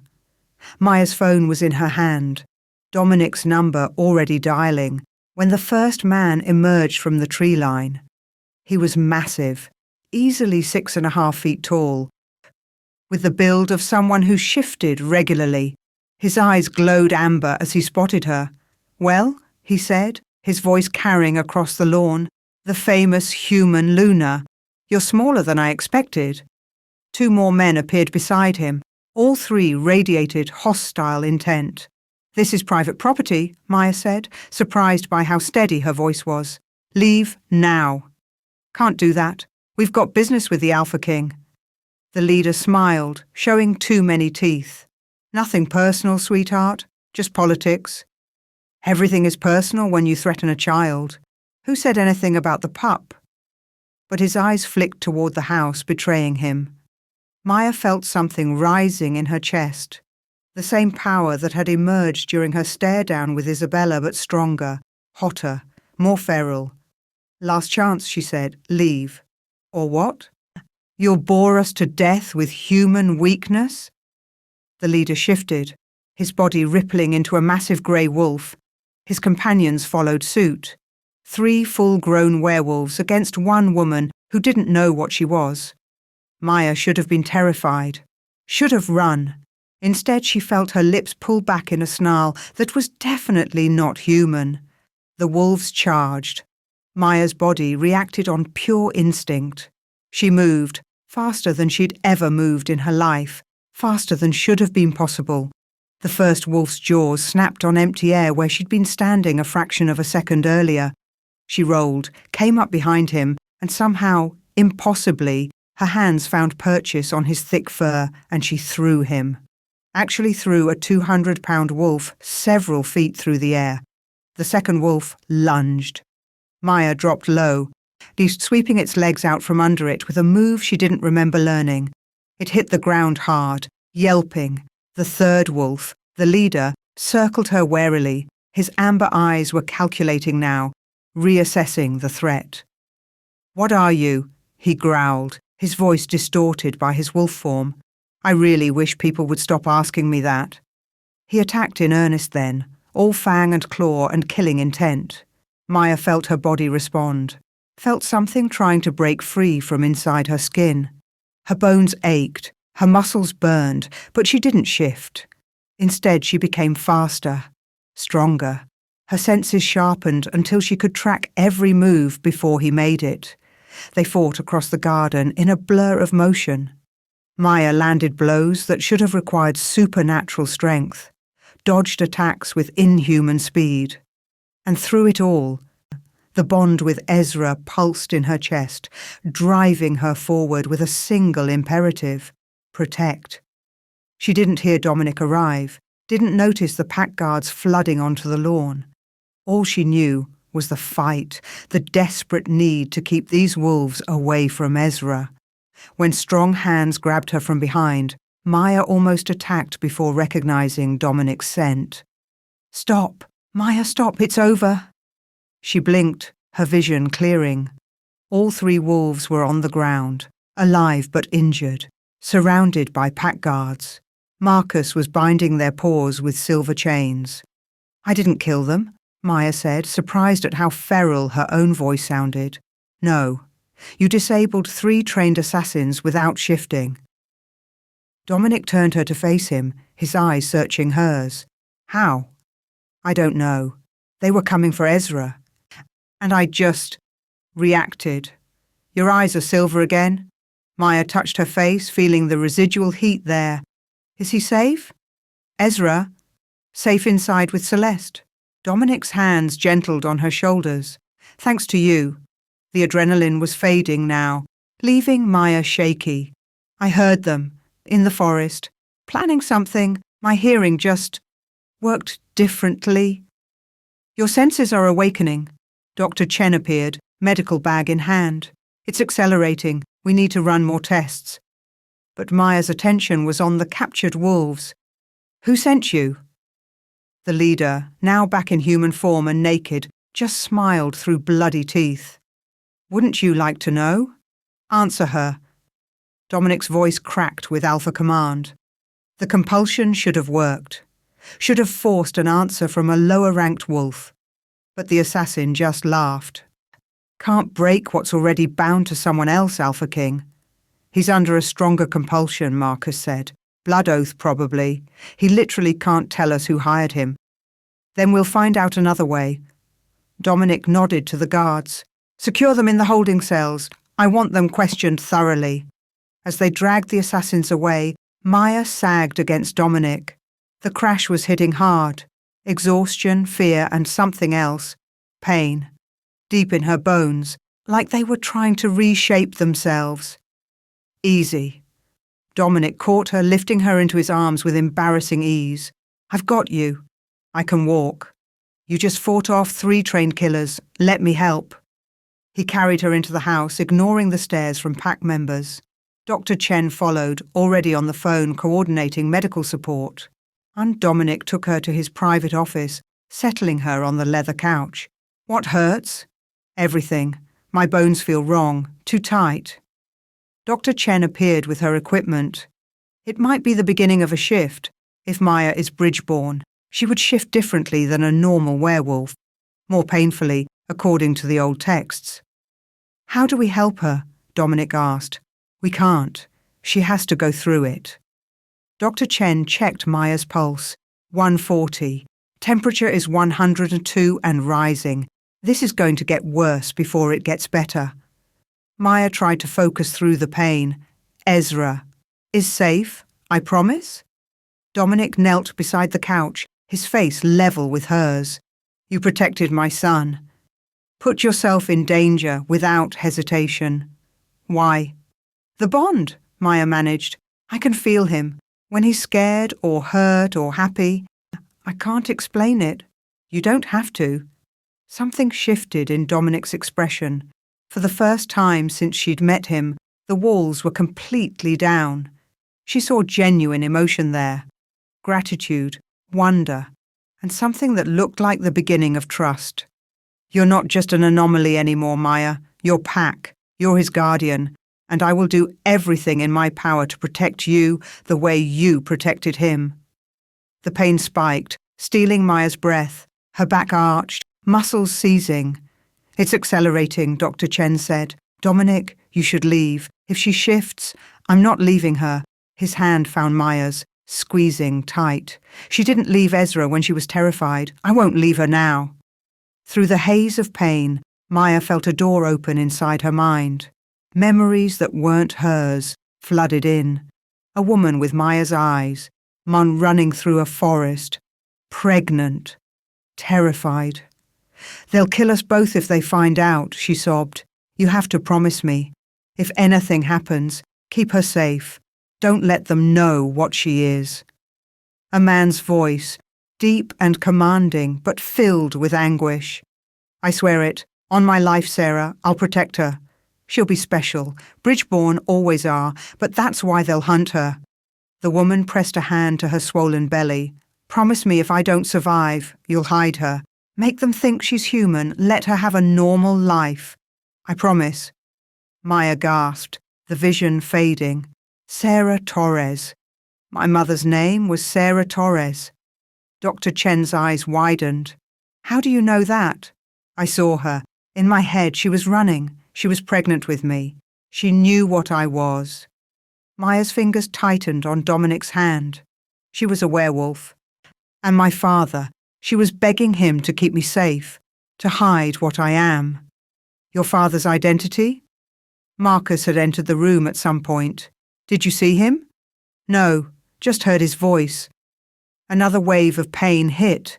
He promised to protect me, to make people think I was human. That would explain why you were left at a hospital with no records, Dr. Chen said. If your father wanted to hide your supernatural heritage, making you appear fully human and orphaned would be the safest option. But who was he? Dominic asked. What was he, that mixing with werewolf blood would create a Bridgeborn? Maya's vision blurred. The pain was overwhelming now, her entire body feeling like it was being torn apart and rebuilt simultaneously. Dominic. Dr. Chen's voice was urgent. Her bone structure is changing. This is it. She's going to shift. Into what? Dominic asked. I don't know. Bridgeborn aren't supposed to shift like normal werewolves. The texts say they become something unique, something... Maya's scream cut her off. The pain lasted for hours. Maya was distantly aware of Dominic staying with her the entire time, his hand in hers, his voice a steady anchor through the agony. Dr. Chen monitored her vitals. Marcus came and went with updates about the captured assassins, but mostly there was just pain. And then, suddenly, it stopped. Maya opened her eyes to find herself still on the couch, still human. No fur, no claws, no wolf form. But everything felt different. Her senses were sharper than they'd been even during the fight. She could hear conversations happening 3 floors away, could smell the coffee Marcus had drunk for breakfast, could feel the individual threads in the couch fabric against her skin, and in her chest the bond with Ezra glowed like a small sun, warm and constant. Maya? Dominic's voice was hoarse, like he'd been talking for hours. Can you hear me? Yes. She sat up slowly. Nothing hurt anymore. In fact, she felt better than she ever had in her life. Stronger. More whole. What happened? Did I shift? No, but something changed. Dr. Chen held up a tablet showing thermal imaging. Your body temperature stabilized at 104, higher than human normal, but lower than werewolf. Your heart rate is steady at 110. And your cellular structure... She trailed off. I've never seen anything like it. You're quite literally existing in a state between human and wolf. Bridgeborn. Marcus said quietly. The question is, born from what combination? Dr. Chen saved her data. Werewolf and what? What could create this? A knock at the door interrupted them. Celeste poked her head in. Sorry to intrude, but Ezra won't sleep. He says he needs May. She looked at Maya apologetically. I tried explaining you weren't feeling well, but he's pretty insistent. Maya stood, testing her balance. Everything worked perfectly. Better than perfectly. I'll go to him. Are you sure? Dominic asked. You just went through. I'm fine. Better than fine, actually. Maya headed for the door, then paused. Thank you for staying. Dominic's expression was unreadable. Always. Maya found Ezra in her guest suite. He'd apparently decided the Luna's quarters were too far away and had his nannies move some of his things into her sitting room. He was curled up on her couch in his pajamas, unclutching his stuffed wolf, his eyes red from crying. The moment he saw her, he launched himself into her arms. You're okay, he sobbed. I felt you hurting, and I couldn't help, and I was so scared. Shh, I'm fine now, I promise. Maya carried him to the bedroom, settling them both on the bed. Want me to read you a story? Ezra nodded, still sniffling. He grabbed a book from the nightstand, a collection of fairy tales, and handed it to her. Maya read 3 stories before Ezra's breathing evened out into sleep. She tried to ease away, but his hand tightened on her shirt. Don't go, he mumbled, half asleep. Stay. So she stayed? This child who'd claimed her, who'd formed an impossible bond with her, who trusted her absolutely. She was almost asleep herself when her door opened quietly. Dominic stood in the doorway, and his expression soft as he looked at his son sleeping peacefully for once. He hasn't slept through the night in 2 years, he whispered, but with you, he feels safe. The bond, Maya said. No, you. Dominic moved closer. The bond might explain the supernatural connection, but this, the way he lights up when you walk in a room, the way he laughs now, that's all you, Maya. I don't know what I'm doing. I've never been around kids. You're being yourself. That's enough. Dominic pulled a blanket over both of them. Get some rest. We have a lot to discuss tomorrow. About? Marcus found something in the archives, records about your mother. Dominic's expression turned serious. Sarah Torres was exiled from her pack 27 years ago. The official record says it was for breaking the taboo against interspecies relationships.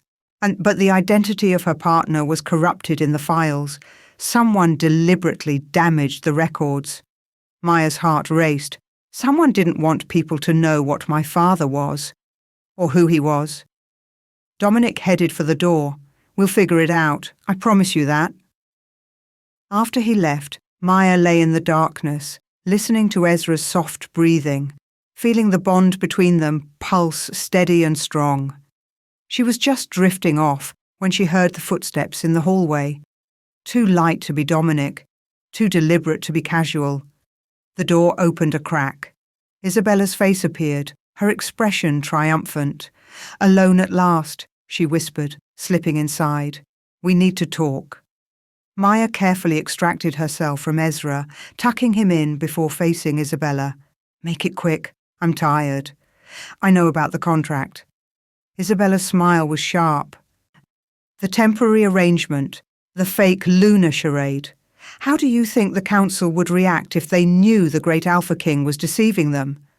Maya's blood ran cold. How?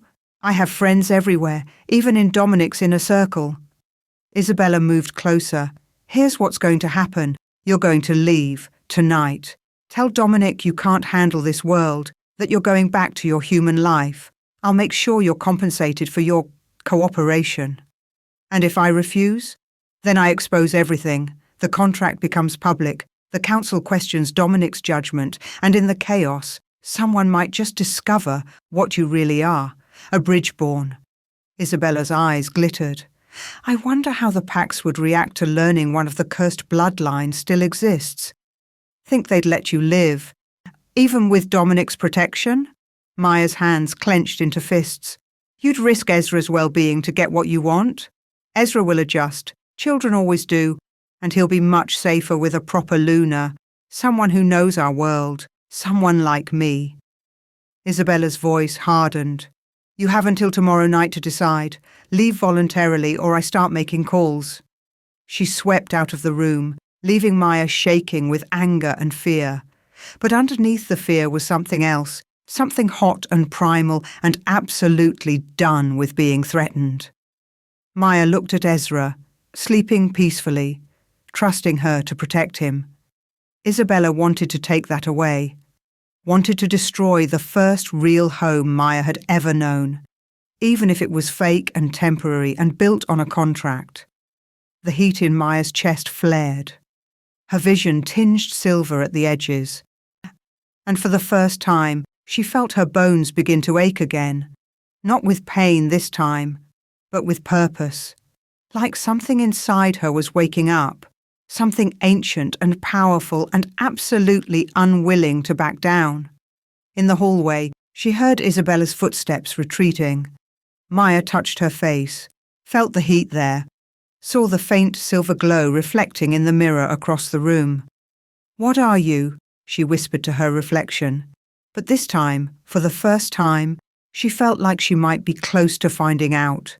And whatever she was, it was something that wouldn't run, wouldn't hide, wouldn't let anyone threaten the people she was starting to love. Chapter 5. The estate transformed overnight into something out of a supernatural fairy tale. Banners bearing pack sigils hung from the stone walls, wolves in silver and gold, and crimson and black, each representing centuries of bloodlines and territorial power. The ballroom had been polished until it gleamed, long tables set with crystal and china that probably cost more than Maya's entire event planning business.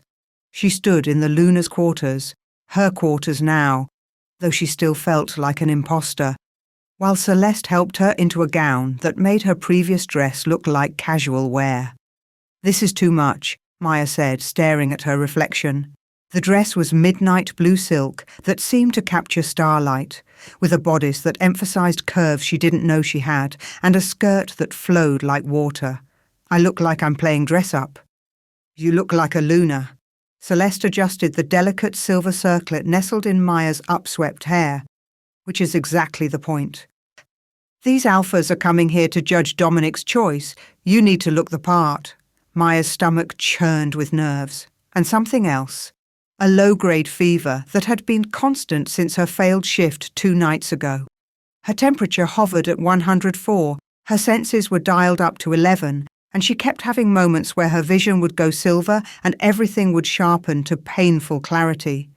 Dr. Chen said her body was still trying to complete the transformation. That the bridge-born shift was different, unpredictable, and potentially dangerous to if she couldn't control it. How are you feeling? Celeste asked, meeting Maya's eyes in the mirror. Honestly, like I might explode at any moment. Well, try not to do that in front of the visiting alphas. Dominic already has enough political headaches. Celeste handed Maya a small clutch. Emergency supplies, aspirin, antacids, a protein bar, and your phone. If things get overwhelming, text me and I'll create a distraction. What kind of distraction? You don't want to know, trust me. A knock at the door announced Dominic's arrival. He stepped into the room wearing a formal black suit that made him look like he'd stepped out of a magazine spread for impossibly attractive alphas who could kill you with their pinky finger. Ladies. His eyes swept over Maya and stopped. For a long moment he just stared. Celeste grinned. I'll take that reaction as approval. See you downstairs, Maya. Try not to let my brother's jaw hit the floor. After she left, silence filled the room. You clean up nice, Maya said finally, trying to break the tension. So do you. Dominic moved closer, his expression serious. How are you really feeling? Like I'm walking a tightrope over lava, but I'll manage. If at any point you need to leave, you tell me. I don't care if we're in the middle of a treaty negotiation. Your safety comes first. He reached into his jacket and pulled out a small velvet box. This is for you. Maya opened it to find a necklace, a delicate silver chain with a pendant shaped like a crescent moon. But it wasn't just decorative. She could feel power radiating from it. "It's spelled," Dominic explained. "A witch in Seattle made it. If you're in danger and I'm not nearby, squeeze the pendant 3 times. I'll feel it, and I'll come." Maya's throat tightened. That's really thoughtful. It's practical. You're my responsibility now." But his hands were gentle as he fastened the necklace around her throat, his fingers lingering just a moment too long against her skin. Their eyes met in the mirror. Maya saw something flicker in his gaze, something that looked a lot like the attraction she was desperately trying to ignore. "We should go," she said. "The guests will be arriving." Dominic offered his arm. "Ready to face the wolves?" "As ready as I'll ever be." The first alpha to arrive was a woman who looked like she could bench press a car. Alpha Margot Blackwood of the Northwest Territories wore her power like a second skin, her grey eyes sharp as she assessed Maya. "So this is the famous human Luna." Margot's handshake was firm enough to bruise. "I've heard interesting things about you, Ms. Torres." "All good, I hope?" "Good would be boring. Interesting is much better." Margot turned to Dominic. "She survived a pup's bite and formed a guardian bond with your son. That alone makes her worth watching." Over the next hour, alphas arrived in a steady stream, each one more intimidating than the last, each one studying Maya with varying degrees of curiosity, suspicion, or outright hostility. Alpha Chen from California was polite but distant. Alpha Rodriguez from Texas was warm and friendly, telling Maya she reminded him of his own Luna. Alpha Morrison from the Midwest barely acknowledged her existence. And then Dante Volkov arrived. Maya felt him before she saw him, a presence that made every wolf in the room go still. He entered the ballroom with the confidence of someone who'd never encountered a threat he couldn't handle, flanked by 2 massive guards who looked more like walking weapons than people. Dante Volkov was beautiful in the way predators were beautiful. Tall, lean, with sharp features and eyes that were an unusual shade of amber gold. His dark hair was pulled back in a style that would have looked pretentious on anyone else, but somehow worked on him. He wore all black, and when he smiled, Maya saw too many teeth. Dominic Steele. Dante's voice was smooth as whiskey and twice as dangerous. "Still playing king in your little corner of the East Coast, I see." Volkov. Dominic's tone was cordial but cold. "Thank you for accepting the invitation. Wouldn't miss it, especially when I heard you'd finally chosen a Luna." Those amber eyes landed on Maya like a physical touch. "And what an interesting choice." Before Dominic could respond, Dante crossed the distance between them and took Maya's hand, bringing it to his lips. The gesture should have been charming. Instead, it felt calculated. "Dante Volkov, Alpha of the Northern Reaches, and you must be the mysterious Maya Torres who has everyone talking." "I didn't realize I was that interesting," Maya said, trying to extract her hand. His grip tightened just slightly before releasing her. "Oh, you are. Trust me." Dante's smile widened. "I'm quite looking forward to getting to know you better." There was something in his tone that made Maya's skin crawl. Dominic must have sensed it too, because he stepped slightly in front of her, a subtle but clear claim. "Maya has a busy schedule during the summit," Dominic said, "but I'm sure we can arrange some time for diplomatic conversation." "I'm counting on it." Dante's gaze lingered on Maya for a moment longer before he moved away to greet other alphas. "What was that about?" Maya whispered. "Dante Volkov is one of the most dangerous alphas on the continent. He controls territory from Montana to Alaska and rules through a combination of charisma and brutality." Dominic's jaw was tight. "And he doesn't do anything without ulterior motives. Stay away from him." Maya wanted to argue that she could handle herself, but a wave of heat suddenly washed over her. Her vision flickered silver at the edges, and for a moment she could smell everything.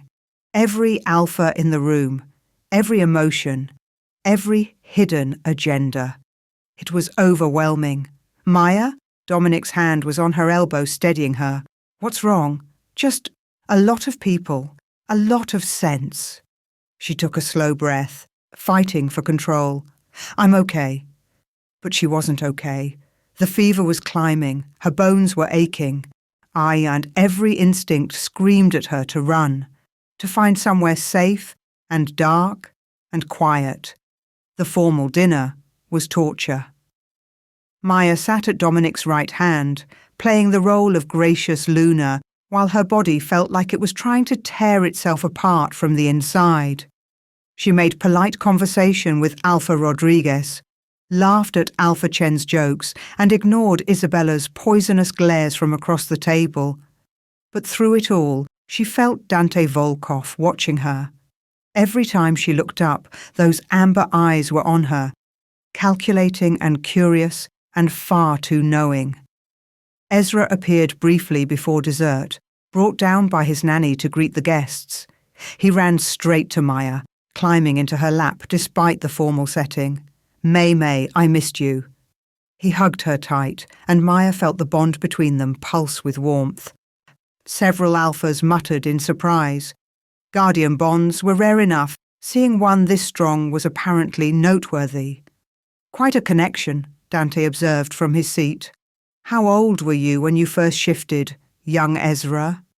3, Ezra said proudly. I shifted to protect Maya from bad wolves. Fascinating. And Maya, when did you first shift? The question hung in the air like a trap. I haven't, Maya said carefully. Not fully. Not fully. Dante leaned back, his expression thoughtful. Now, that is interesting. A Luna who hasn't shifted. That must be quite challenging. Maya's heritage is unique, Dominic said, his tone brooking no further questions. Ezra, time for bed. After Ezra was carried away, protesting the whole time, the dinner continued. But Maya could feel the speculation, the whispered conversations, the judgment. By the time the meal ended and guests began moving to the ballroom for dancing, Maya was ready to collapse. I need a minute, she told Dominic. Is there somewhere I can... My office, come on. He led her through back hallways, away from the crowds and noise. The moment the office door closed behind them, Maya sagged against it. I can't do this, she gasped. It's too much. Too many people. Too many scents. Too much. Everything. The pain hit then, sharp and sudden. Maya doubled over, her bones feeling like they were grinding against each other. Dominic was there instantly, catching her before she fell. What do you need? I don't know. It hurts. Everything hurts. He carried her to the couch, settling her carefully. Then he did something unexpected. He sat beside her and pulled her against his chest, his arms wrapping around her like a shield. Focus on my heartbeat, he said quietly. Let it anchor you. That's what Elena used to do when the pain got bad. Maya pressed her ear to his chest, listening to the steady rhythm. Gradually, impossibly, it helped. The pain didn't disappear, but it became manageable. How did she die? Maya asked. Everyone says cancer, but... Dominic was quiet for so long, she thought he wouldn't answer.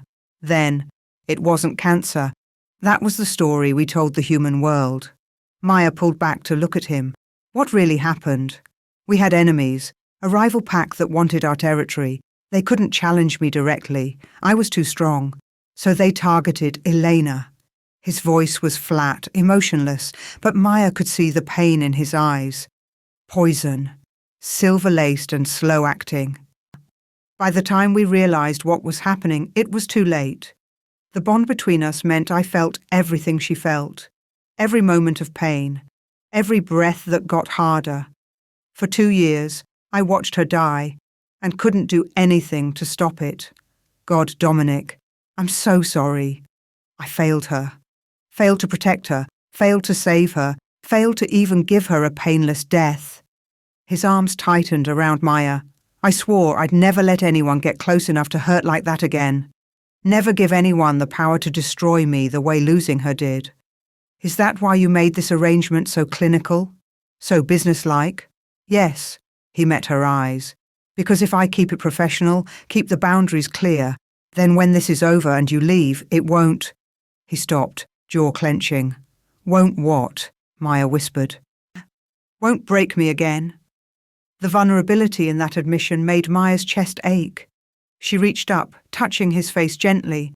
I'm not going anywhere, not while Ezra needs me. And when he doesn't? Maya didn't have an answer for that, because the truth was, she was starting to need them too. This broken alpha and his healing son, this impossible situation that was becoming more real every day. We should get back, Dominic said finally, his walls rebuilding. The dancing will have started. People will notice if we're both gone. But as they stood, he caught her hand. Thank you for listening. I haven't talked about Elena with anyone since she died. Any time, Maya said, and meant it. The ballroom was full of dancing couples when they returned. Music played from a string quartet, and the atmosphere was deceptively elegant for a gathering of supernatural predators. Dominic led Maya onto the floor, one hand at her waist, the other clasping hers. They moved together easily, and Maya realized with surprise that he was an excellent dancer. Another hidden talent, she asked. Eleanor loved to dance. She insisted I learn. A ghost of a smile crossed his face. She said an alpha who could command a battlefield should be able to command a dance floor. She sounds like she was amazing. She was.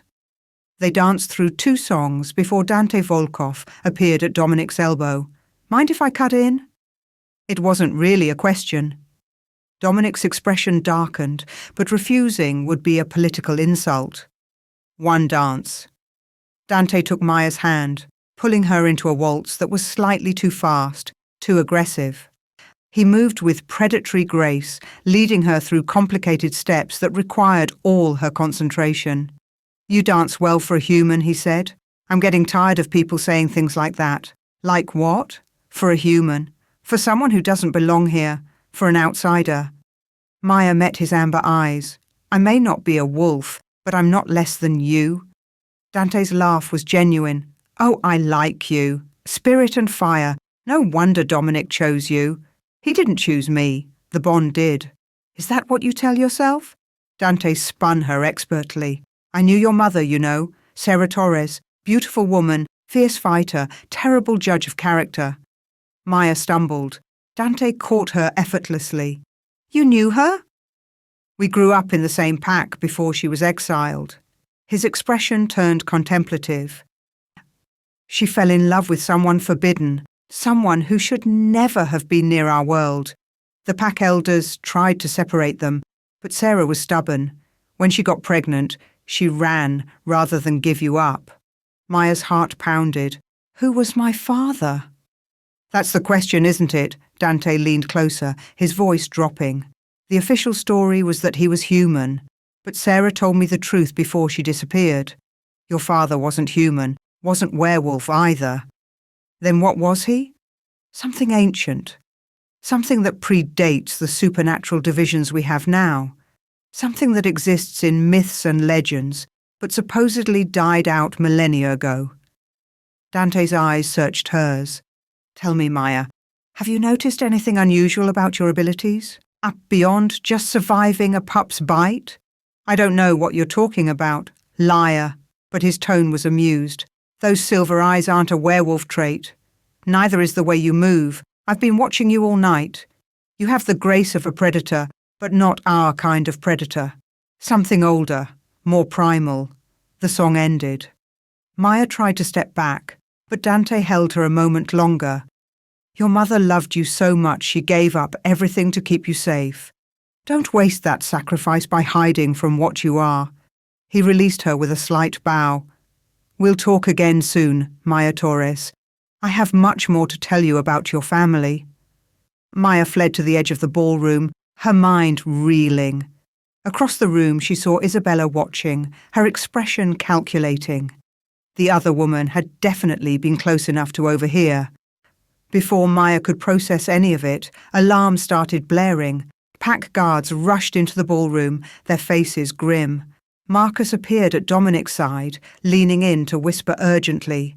Maya watched the colour drain from Dominic's face. "What's wrong?" she asked, reaching his side.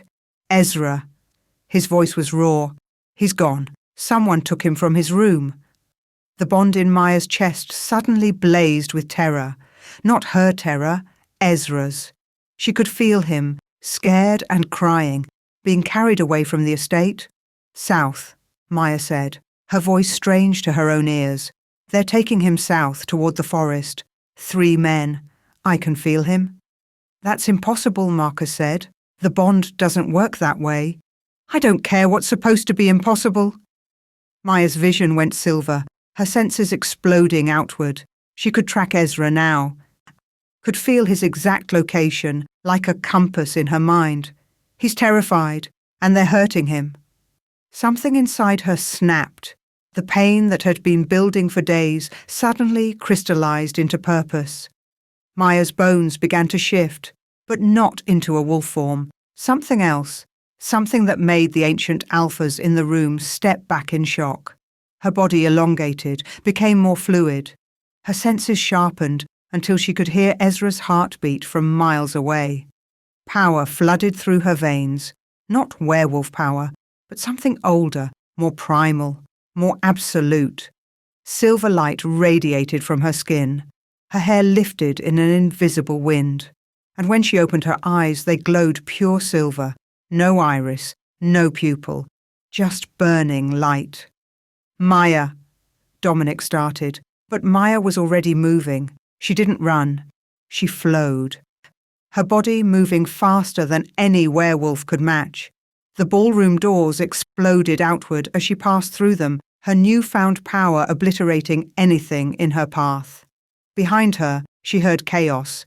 Alphas shouting, guards mobilizing, Dominic calling her name. But all Maya could feel was Ezra's terror, and the burning, absolute need to reach him. The transformation completed as she hit the tree line. Maya looked down at her hands and saw them glowing with silver light, more solid than before, but somehow still ethereal. She moved through the forest like a ghost, passing through obstacles rather than around them, covering miles in seconds. She found the kidnappers at an abandoned cabin 3 miles south of the estate. 3 wolves in human form, dragging a crying Ezra toward a waiting car. One of them held a knife to the boy's throat. "Don't move, or the pup dies," the leader snarled. Maya didn't respond with words. The silver light around her intensified, and she felt power unlike anything she'd experienced before. Not werewolf strength or speed, something else entirely. She lifted her hand, and the knife flew from the kidnapper's grip, clattering across the clearing. With a thought, she bound all 3 men in silver energy that solidified like chains, dropping them to the ground. Ezra broke free, running toward her. May. Maya caught him, and the moment they touched, her transformation stabilized. The wild, uncontrolled power focused, became directed, became purposeful. "I've got you," she whispered. "You're safe now." Behind her, wolves burst into the clearing, Dominic in the lead, followed by Marcus and a dozen pack guards. They all stopped dead, and staring at Maya. She turned to face them, still holding Ezra, her entire body radiating silver light. The ancient alphas who'd followed from the estate stood frozen at the edge of the clearing. Dante Volkov was smiling. "Well," he said softly. "That confirms it. Sarah's daughter inherited everything." "What is she?" someone whispered. "Not Bridgeborn," Dante said. "That was just the closest legend we had. She's something rarer, something we thought was extinct." "Then what?" Dominic demanded, his eyes never leaving Maya's glowing form. Dante's smile widened. "She's Silverfang, the children of the moon herself. The original werewolves, before we split into packs and territories, before we became diluted by mortal blood." The clearing erupted in shocked murmurs. "That's impossible," Marcus breathed. "The Silverfang died out 3,000 years ago." "Apparently not." Dante looked at Maya with something like reverence. The legends say they could move between solid and ethereal forms, that they drew power directly from the moon, that they were the perfect predators, neither fully flesh nor fully spirit, and that their eyes glowed silver as moonlight. Maya looked down at herself, at the strange form she'd taken. She could feel the power thrumming through her, ancient and wild, and somehow intrinsically hers. "How?" she whispered. "Your father," Dante said. "He must have been one of the last pure Silverfang, hiding in our world, pretending to be something less. And when he fell in love with your mother..." He trailed off. "You're probably the first Silverfang born in a millennium. Maybe the last one who will ever exist." Maya felt the weight of those words, the impossibility of them. But then Ezra shifted in her arms, pressing his tear-stained face against her shoulder, and none of it mattered. "You came," he whimpered. "I knew you would." "Always," Maya promised. "Always." She looked at Dominic, saw the fear and wonder and confusion in his eyes, saw him struggling to reconcile the woman he'd made a business arrangement with and the glowing, powerful being that now stood before him. "I don't know how to control this," she said quietly. "I don't know what I'm doing." Dominic moved toward her slowly, as if approaching something that might bolt. When he reached her, he touched her face gently, seemingly unafraid of the silver light. "Then we'll figure it out, together." His voice was rough with emotion. "You saved my son. You became something impossible to protect him. How can I be afraid of that?" The silver light began to fade, Maya's form becoming solid again. The transformation reversed itself, leaving her exhausted but whole in Dominic's arms, still holding Ezra. The ancient alphas watched in stunned silence as their reality shifted. A Silverfang. Alive. Bonded to the Alpha King's son. Everything was about to change. And as Isabella watched from the edge of the clearing, her expression transformed from jealousy to calculation. Maya knew the real danger was just beginning. Because she wasn't just an anomaly anymore, she was power. And in the supernatural world, power was the most dangerous thing you could be. Chapter 6. The ride back to the estate was tense and silent. Maya sat in the back of Dominic's SUV with Ezra curled in her lap, the boy's small body still trembling from his ordeal. The kidnappers had been secured by pack guards and taken to holding cells for interrogation. The ancient alphas had dispersed to their guest quarters, no doubt to discuss what they'd witnessed. But Maya could feel their eyes on her as she'd walked back through the forest. Fear, awe, calculation. A Silverfang. The last of a bloodline that predated modern werewolf society. She didn't feel legendary. She felt exhausted and confused and terrified of what she'd become. "How are you feeling?" Dominic asked from the driver's seat, his eyes meeting hers in the rearview mirror. "Like I turned into a ghost made of moonlight and then turned back, which is pretty much what happened." Maya stroked Ezra's hair. "How are you feeling?" "Like I watched you do something impossible to save my son." His voice was rough. "Like everything I thought I knew about the supernatural world just got turned upside down." Marcus, riding shotgun, turned to look at them. "We need to discuss what happens next. The council will demand explanations. The visiting alphas will want assurances. And whoever orchestrated Ezra's kidnapping is still out there. First, we get Ezra settled and safe," Dominic said firmly. "Then we deal with everything else." Dr. Chen was waiting when they arrived, her medical bag already packed. She examined Ezra quickly, finding only minor bruises and declaring him physically unharmed but emotionally shaken. "He should stay with Maya tonight," Dr. Chen said quietly to Dominic. "Their bond is the only thing keeping him calm right now." Dominic nodded, though Maya saw something flicker in his expression. Pain, maybe? Or envy that his son sought comfort from her instead of him. After Dr. Chen left, Maya carried Ezra up to her quarters. She'd barely gotten him into pajamas when he started crying again. "They said they were going to hurt me," he sobbed. They said Daddy was bad and needed to be punished. Maya held him close, rage burning in her chest at whoever had done this to a 3-year-old. They can't hurt you now. I won't let them. Promise? I promise, and I keep my promises. Ezra's crying gradually subsided into hiccups. May, you turned all glowy and silver. It was pretty. You weren't scared? No, I knew it was you. I could feel you. He touched her chest, right over her heart. Right here, like you're part of me now. Maya's throat tightened. Yeah, buddy, I feel it too. She read him 3 stories before he finally fell asleep, but even then, he wouldn't let go of her hand. Maya was trapped on the bed, staring at the ceiling, when a soft knock came at the door. It's me, Dominic's voice said quietly. Maya carefully extracted her hand from Ezra's grip and opened the door to find Dominic looking haggard. He'd changed from his formal suit into jeans and a dark Henley, and his hair was dishevelled like he'd been running his hands through it. Is he asleep? Dominic asked. Finally, he was pretty scared. Can I see him? Maya stepped aside, and Dominic moved to the bed. He knelt beside his son, touching his face with such tenderness that Maya had to look away. The moment felt too private, too raw. And I failed him, Dominic whispered. This estate is supposed to be the safest place in the territory. I had guards, security systems, every precaution, and someone still got to him. But he's safe now. That's what matters.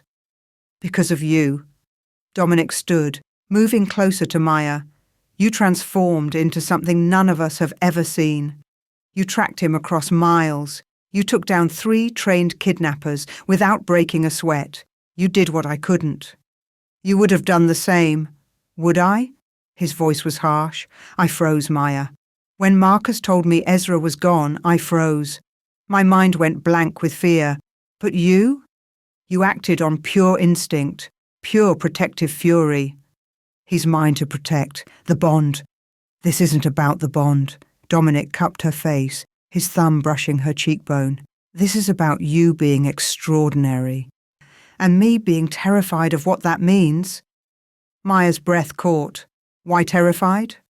Because the council already wanted you dead when they thought you were just a human anomaly. Now?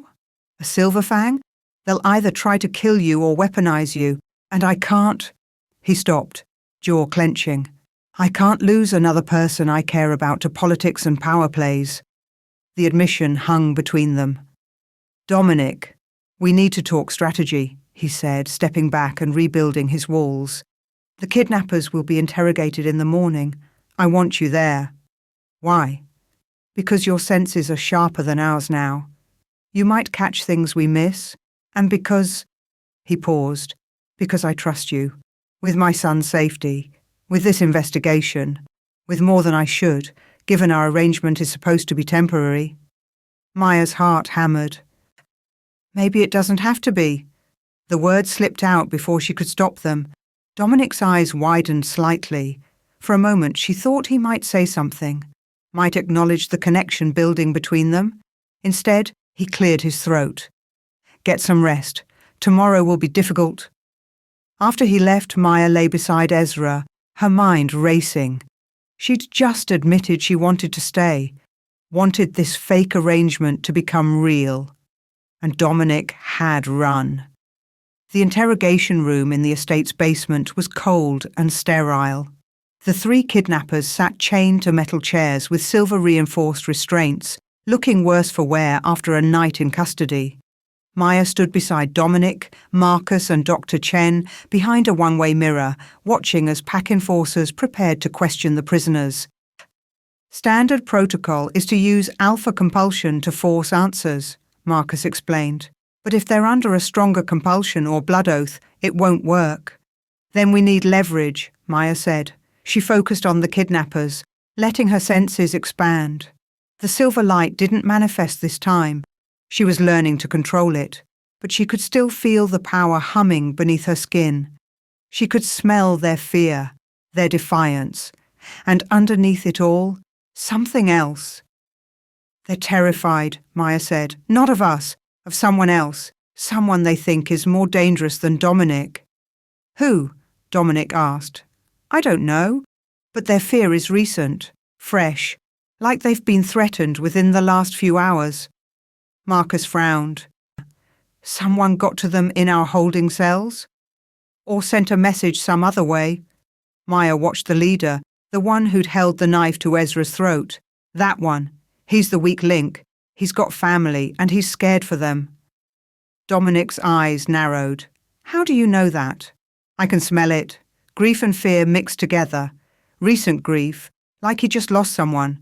Maya turned to Marcus. Check his background. Find out who he lost.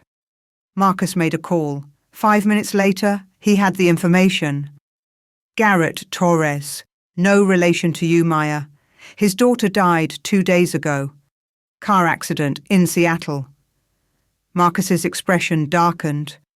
Except our contacts in Seattle say it wasn't an accident. The brake lines were cut. Someone killed his daughter to ensure his cooperation, Dominic said flatly. Then threatened the rest of his family if he talked. Which means whoever orchestrated this has resources across multiple territories, Dr. Chen added. That's not a small operation. Maya studied Garrett through the glass. Let me talk to him. Absolutely not, Dominic said immediately. It's too dangerous. He's chained in silver. What's he going to do? Maya met Dominic's eyes. I can smell his emotions. I might be able to get through to him in a way that compulsion can't. After a long moment, Dominic nodded. Fine, but I'm coming with you. They entered the interrogation room together. Garrett's head snapped up, his eyes widening when he saw Maya. You, he breathed. You're the Silverfang. And you're the man who kidnapped a 3-year-old, Maya said coldly. Want to tell me why? I can't. Your daughter, Melissa. 22 years old, studying engineering in Seattle. She was murdered 2 days ago because someone needed leverage over you. Maya pulled up a chair sitting across from him. They're threatening the rest of your family too, aren't they? Your wife, your son. Garrett's face crumpled. If I talk, they'll kill them. If you don't talk, Dominic will execute you for kidnapping his heir. Either way, your family loses their husband and father. Maya leaned forward. But if you help us, if you tell us who's behind this, we can protect them, move them somewhere safe, give them new identities if necessary. The Alpha King would do that? For me? The Alpha King would do that to find whoever murdered your daughter and threatened your family, Dominic said. Tell us what we need to know. And I give you my word, your wife and son will be protected. Garrett was silent for a long moment. Then, Shadow Fang Pack, Elena's brothers. They've been planning this for months. The room went deadly quiet. Elena's family, Dominic said, his voice dangerous. They think I'm responsible for her death. They know you didn't kill her, but they blame you for not protecting her, for letting her die slowly while you watched. Garrett's chains rattled as he shifted. They said the only justice was for you to feel the same pain, to lose your son the way you lost your mate. How did they recruit you? Marcus asked. They didn't. I was recruited by someone else, someone who gave them the information about estate security, Ezra's routine, everything. Garrett looked at Maya. She said she'd be the next Luna. That Dominic's arrangement with you was temporary, and once you were gone, she'd take her rightful place. Ice flooded Maya's veins. Isabella. She provided the access codes, told us when the guards would rotate, even drugged the nanny so Ezra would be alone. Garrett's expression was bleak. She promised it would be quick, that the boy wouldn't suffer, just enough time to draw Dominic out, kill him, and then Shadow Fang would take Ezra anyway. The plan was never to return him. Dominic's power exploded through the room, making the walls tremble. Where is Shadow Fang holding position? The old industrial park, east side near the river, abandoned warehouse district. Garrett rattled off an address. But it's a trap. They know you'll come. They've got 20 warriors waiting, all of them trained killers. They want you to bring a small team so they can eliminate you without alerting the whole pack. Then we bring a large team, Marcus said. No. Dominic's voice was cold. We do exactly what they expect. Small team, rushing in to save my son. Except Ezra is already safe, and they won't be expecting what Maya can do. Maya's stomach dropped. You want to use me as a weapon. I want to use every advantage we have, which includes a Silver Fang who can move through solid matter and take down multiple opponents simultaneously. Dominic turned to her. Unless you're not ready. It was a challenge, a test of whether she'd stand with him or back away when things got dangerous. Maya thought of Ezra's tears, of Garrett's murdered daughter, of Elena's family so twisted by grief they'd become monsters. I'm ready, she said, but we do this my way. No unnecessary killing. We incapacitate and capture. They stand trial for their crimes. Even Isabella, Marcus asked, especially Isabella. Maya's eyes flashed silver. She's going to answer for every choice she made. They left at midnight with a team of 6. Dominic, Maya, Marcus, and 3 of the pack's best fighters. The rest of the pack was mobilized, but held back, ready to respond if needed. The industrial park was exactly as bleak as Maya had imagined. Rusted metal buildings, cracked pavement, the smell of decay and abandonment. Perfect place for an ambush. They'll have scouts watching, Marcus said quietly. Expect an attack before we reach the main warehouse. Let them attack, Dominic said. Maya, can you sense them? Maya closed her eyes, letting her awareness expand. Her Silver Fang senses were still new, still unpredictable, but she could feel the life signatures around them. Wolves hiding in the shadows, hearts beating with anticipation. 12 on the perimeter, 8 more inside the main warehouse. She opened her eyes, and something else. Someone powerful, ancient. It's not Shadowfang. Who then? Marcus asked. Before Maya could answer, wolves emerged from the darkness. Not 12, 20. Shadowfang had doubled their forces. Dominic Steele, a voice called out. A man stepped forward, his features so similar to Elena's that Maya's breath caught. You let my sister die. Now you'll know what that feels like. Marcus, Dominic said quietly. That's Rafael Torres, Elena's eldest brother, Shadowfang's alpha. Marcus's hand moved to his weapon. This is a mistake, Rafael. Stand down. Stand down? Rafael laughed bitterly. You come to our territory, into our trap, with 6 fighters and a human pet, and you tell me to stand down? She's not human, Dominic said, and you're not going to like what happens if you don't walk away. I'm counting on it. Raphael shifted, his body rippling into a massive dark wolf. His pack followed suit, 20 wolves against 6 humans. Terrible odds, except Maya wasn't human. The silver light exploded from her skin as she transformed. But this time, she had more control. Her body became partially ethereal, solid enough to fight but fluid enough to move through attacks. Silver energy crackled around her hands. Silver Fang, Raphael breathed, his wolf voice distorted. Impossible. You'd be surprised what's possible, Maya said. The battle was chaos. Shadowfang wolves attacked from all sides. Maya moved through them like water, her silver form untouchable by fangs and claws. When she struck back, her energy-wrapped fists sent wolves flying. Dominic and Marcus fought back to back, lethal and efficient. The other pack fighters held the perimeter, preventing Shadowfang from flanking. But more wolves kept coming. The warehouse doors burst open, releasing the remaining forces. And then Maya felt it, that powerful, ancient presence she'd sensed earlier. Isabella walked out of the warehouse wearing a triumphant smile, flanked by 2 massive wolves that weren't Shadowfang. They were something else. Something wrong. Did you really think I'd let Shadowfang do all the work? Isabella called out. I've been planning this for years, Dominic. Every detail, every contingency. You betrayed your own kind, Dominic snarled. I eliminated obstacles to my rightful place as Lunar Queen. Isabella's eyes flashed. Elena was weak. You were never going to move on. So I helped Shadowfang poison her, slowly, carefully, so no one would suspect. And when you finally chose another Luna, I thought Maya would be easy to dispose of. Just another fragile human. Maya felt rage like she'd never experienced. You killed Elena. I made her death mean something. It gave me leverage over Raphael, gave me access to you, gave me everything I needed.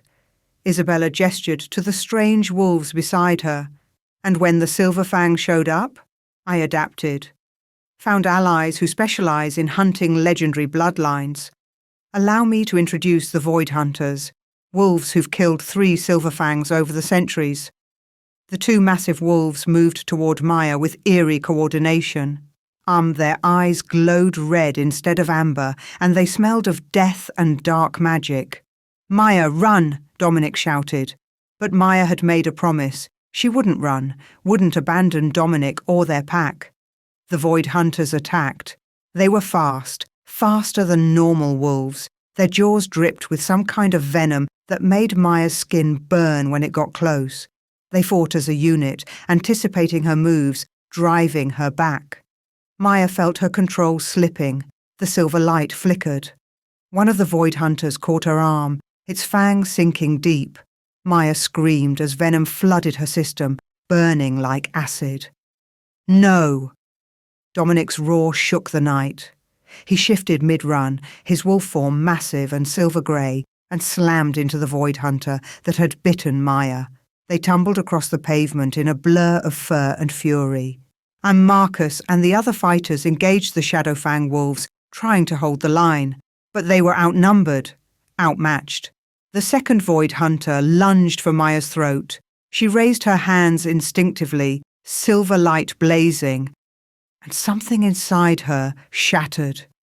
The power that had been building since her first transformation, the legacy of her Silverfang bloodline, suddenly exploded outward. Silver fire erupted from Maya's body, washing over the battlefield in a wave of pure, concentrated moonlight. Every Shadowfang wolf it touched collapsed, unconscious but alive. The Void Hunters screamed as the light burned them, forcing them back. Isabella's eyes widened in terror. "That's not possible. You're too new. You can't." "I can," Maya said, her voice echoing with power. "Because I'm not just Silverfang. I'm Bridgeborn. I'm both and neither, and something entirely new." She advanced on Isabella, the silver light intensifying with each step. Isabella ran. Maya could have pursued her, could have ended this threat permanently. But then she heard it. Dominic's laboured breathing, the scent of his blood. She turned to see him collapsed on the pavement, the Void Hunter's venom working through his system. Marcus was fighting to keep the remaining Shadowfang wolves away, but Dominic was vulnerable, dying. Maya made her choice. She let Isabella escape and ran to Dominic instead. His wolf form had reverted to human, his body convulsing as the venom spread. His eyes found hers, glazed with pain. "Ezra," he gasped. "Protect. He's safe, and you're going to be fine." Maya knelt beside him, her instincts guiding her. Silverfang blood had healing properties. The old texts Dante had mentioned said so. She bit her own palm, deep enough to draw blood, and pressed it to Dominic's lips. "Drink. Trust me." He did, too weak to argue. Silver light pulsed between them as her blood entered his system, fighting the venom, healing the damage. The transformation was instantaneous. Dominic's convulsions stopped. His breathing steadied. The venom-blackened veins in his neck began to clear. "Maya," he whispered, his hand finding hers. "You saved me." "Of course I did. You're mine to protect too." Marcus had finished incapacitating the remaining Shadowfang wolves, zip-tying them with silver-laced restraints. "We need to move." Isabella escaped, and she'll regroup. "Let her run," Dominic said, his voice getting stronger.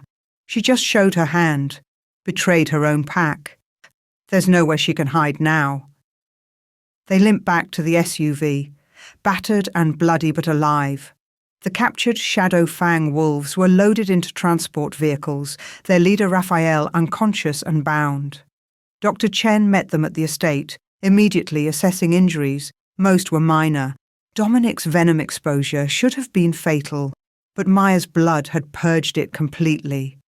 "This is unprecedented," Dr. Chen said, examining Dominic's bloodwork. "Your entire system was rebooted. It's like Maya's Silverfang essence overwrote the poison." "So she saved my life." Dominic looked at Maya. "Again." "Who's counting?" Maya said, but her voice shook. The adrenaline was fading, leaving her exhausted and overwhelmed. A small voice from the doorway made them all turn.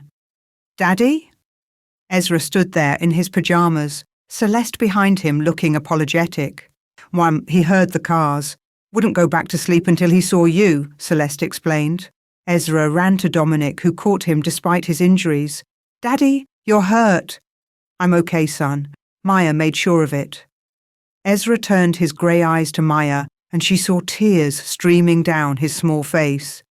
"Don't let Mei Mei leave, Daddy. Please, I need her."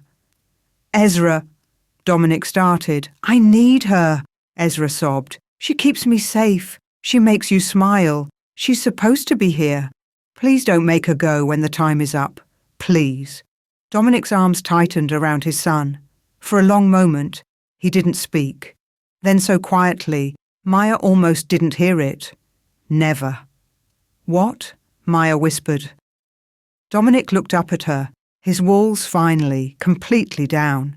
"I said never. I won't let you go. I can't." His voice was rough with emotion. "This arrangement stopped being temporary the moment you transformed to save my son. Maybe even before that. I just didn't want to admit it." "Dominic, stay. Not as a contracted Luna in training. Stay as my actual Luna. Stay because my son loves you and I—" He stopped, jaw clenching. "You what?" Maya's heart hammered. "I'm falling for you. Maybe already fallen, and it terrifies me because I swore I'd never let anyone close enough to destroy me again. But you already are that close." He stood, still holding Ezra, and moved toward her. "So stay. Choose us. Choose this pack. Choose me." Maya looked at this broken Alpha and his healing son, at the pack members watching with hope in their eyes, at Dr. Chen and Marcus and Celeste, all wearing small smiles. She thought about her empty apartment, her solitary life, the years of never belonging anywhere, and she thought about how it felt to hold Ezra while he slept, to fight beside Dominic, to finally have a place that felt like home. "Yes," she said simply. Dominic's expression transformed. Relief and joy and something that looked suspiciously like love crossed his face. Ezra squealed with delight, reaching for Maya. She took him, and the three of them stood there, awkward and battered, and somehow perfect. "Well," Marcus said into the silence, "I guess we should start planning an actual lunar ceremony." "After we deal with Isabella," Dominic said, his hand finding the small of Maya's back, "and Shadow Fang, and the Council's questions about Silverfangs, and—" "One crisis at a time," Maya interrupted, smiling. "We've got time." "We do," Dominic agreed, his eyes soft. "We've got all the time in the world." Ezra yawned, tucked safely between them. "Can we sleep now? I want Mei Mei to read me stories." "Of course," Maya said. "And Daddy has to come too," Ezra added. "We're a family now. Families stay together." Dominic and Maya exchanged a look over Ezra's head. "Yeah," Dominic said quietly. "We do." And for the first time since Eleanor's death, Dominic Steele let himself believe that maybe, just maybe, he could have happiness again. Not despite the impossible woman who'd crashed into his life, but because of her, his Silverfang, his Luna, his second chance. Chapter 7. The council chamber was packed. Maya stood in the centre of the circular room, surrounded by tiered seating, filled with pack representatives from across the continent. The ancient alphas who'd attended the summit sat in positions of honour, their eyes fixed on her with varying degrees of curiosity, suspicion, and hostility. Dominic sat in the Alpha King's seat, his expression carefully neutral despite the bandages still visible under his formal suit. Ezra had been left with Celeste, much to his loud protests. The boy had clung to Maya that morning, making her promise to come back. A promise she wasn't sure she could keep. Isabella stood in a cage of silver-reinforced bars on the opposite side of the chamber, her elegant dress replaced by plain prison greys. Her hair hung limp around her face, and her amber eyes burned with hatred every time they landed on Maya. The council arbiter, an ancient wolf named Councillor Thorn, who looked like he'd been alive since the beginning of time, stood at the centre podium. "This trial convenes to address 3 matters," Thorn announced, his voice carrying despite his age. First, the nature and threat level of Maya Torres, revealed Silverfang.